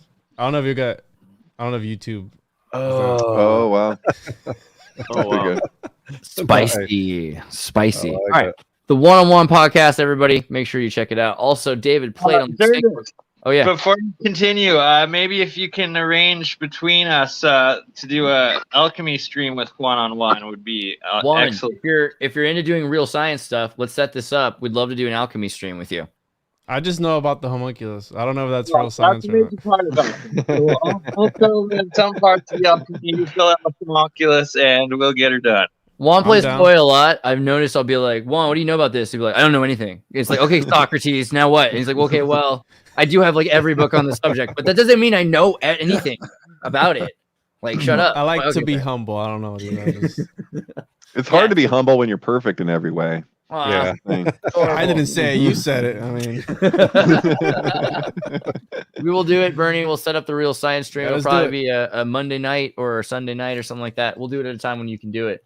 But also, guys, go to thesyncbook.com from the Sync book. You can also find out more about Alan Green's Kickstarter project, Little Ghost, which is done, but you can keep following along, and you can probably get yourself a copy of the game this way. Video game. The demo is out now. This is the Kickstarters for the actual big game, but you still got 3 hours of gameplay on here or something, so yeah, it's pretty sweet, and it's beautiful, and it's colorful, and there's Pepe with the Illuminati riding on top of a snail on top of it. I'm just saying, it's in here. Confirmed. Thank you. So then you go down the page and you'll find your way to the Sync Flicks. And in the Sync Flicks, there's a brand new Sync Flick, which is Belladonna of Sadness with Stevie Nicks. Belladonna. I mean, if you're going to watch Belladonna of Sadness, which you have to do, and if you're going to listen to Stevie Nicks, Belladonna, which, if you're going to do, then this is the way probably to make it happen. And it's going to be crazy. I haven't seen it yet. I just saw the introduction and explanation from David. But beautiful film. Dude. I'm excited. It just reminds me of Klimt, a lot of the watercolor and things like that. I mean, it's going to be, clearly, grab a hold of a loved one and just watch Notre Dame melt for a while. That's what you can do. And then Andy on the Deep Share, go to thedeepshare.com, as well as to the Deep Share podcast on YouTube. Subscribe here. Make sure you get all the links. Make sure you click on the bell so that you can get whenever a new video comes out. He's got these amazing conversations. Vicky Joy Anderson. Yes, please. Thank you very much, man.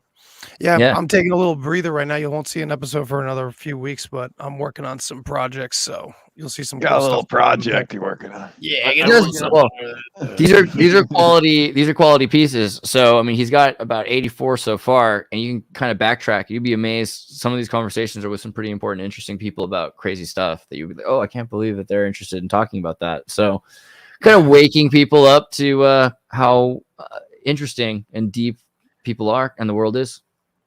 Just showing that connection to all topics, right? And Andy's the only one who's growing his own food, so if he disappears, that means we're in some deep doo-doo. Yeah, keep Andy alive. I'm growing my own food, dog. What's up? That's true, actually. Good job, David. Or you got a surf, right? I think that's what's going on over there. But actually, yeah, I have a lot of exotic plants on my property. Daryl's got a nursery license, so we got all kinds of weird stuff. But yeah, this is where we live, in a world where you need a nursery license. Just a reminder. Oh, look at this. Hey, what's up, Juan? So Synchronous, lost two very important plants to me to fucking spider mites, and it was a really sad thing. Yeah, that sucks. Rest in peace. Yeah. Dang, spider mites. I don't like mites getting the name Spider all over them. That's pretty disgusting. Spider's a bad name. Yeah. If you go to Synchronous on Twitter, you can get Eddie Lynn's stuff, and you can also connect to his Facebook group, linked right in the description on Twitter. I'm out of Facebook prison a whole month. Woo! I just got out today. Got out. So today is very significant. The Rothschild died, and I got out of prison. So that's hell yeah. You got any tattoos from that time? I did not go to my Facebook. I did not drop the soap. That's all I have. Like a sick meta tattoo with a serpent or something. I tend to be concerned that it's the other way around, that you were free for a while out on the other side, and now you're back in the Facebook prison with us all. But I'm not. I'm still out. I'm not. I got 15 days. So I'm still locked out of Facebook, so I'm out of prison then. Me too. Yeah, I got 15 more days. You're lucky. Good job, Bernie. That's the way to be. But you can get in a group, and also in the meantime, the Twitter is amazing because he's posting all the stuff to Twitter now. And so those of you who are comfortably on the Twitter sphere will find edgier and edgier posts available from Synchronous on Facebook. I'm sorry, Twitter especially, where he's safe to do it. Less censorship, more fun. Thanks, Elon. We love being in your crazy mining factory town. That's metaverse. Terrifying. And Giant, thank you for being here, talking about the blood moon, important stuff. You can also get one last fact about the blood moons, the tetrad of blood moons and how they affect the state of Israel. Vladimir Putin invaded Syria at the beginning of the last tetrad of blood moons, which not a lot of people paid attention to, but that's directly correlated to the state of Israel. Right. We did this at the beginning. I showed some pictures. I didn't go deep into the tetrad midpoints, but I did show kind of this is where we've been following the synchronicities. And it's interesting looking at the lunar calendar, lunar solar cycles, the 19-year cycles, how important these days have become. But of course, wouldn't you want to do something on an eclipse? Wouldn't that be a good day to do something? Ooh. I also have to throw in Calgary, where I live, Also, during that same Tetrad of blood moons, the police chief's son went on a murdering spree and stabbed to death 5 people and then got off on claims of insanity. Oh, 7 people. Stabbed 7, killed 5, got off with claiming insanity. If that's not some sort of occult ritual, I don't know what is. Well, you see Lunatic, what happens when you right? don't own guns, when you are not allowed to own guns. That's what happens. Yeah. Stab. Dang. Canada. Oh, Canada. And we'll be back also on MK Canada this Thursday to talk even more about crazy topic in MK Canada, isn't it? It's kind of weird how everything is always Canada's weird. It's a weird place, bro. I don't know. I like it. I like it how British people come to America and then they have like a show about like American politics. Like that, what's that guy? Ron Oliver something. Something Oliver, yeah. That's what we're doing with Canada. See, I'll come to as an American to Canada and I'll give them the same opportunity to be like, hey, something like that. Canadian, we're always forgotten up north. Dude, poor people. All right, I'll see you guys next week. Thank you for being here, and see you tomorrow also for Wednesday Ultra. Peace. Love you guys. Much love, man.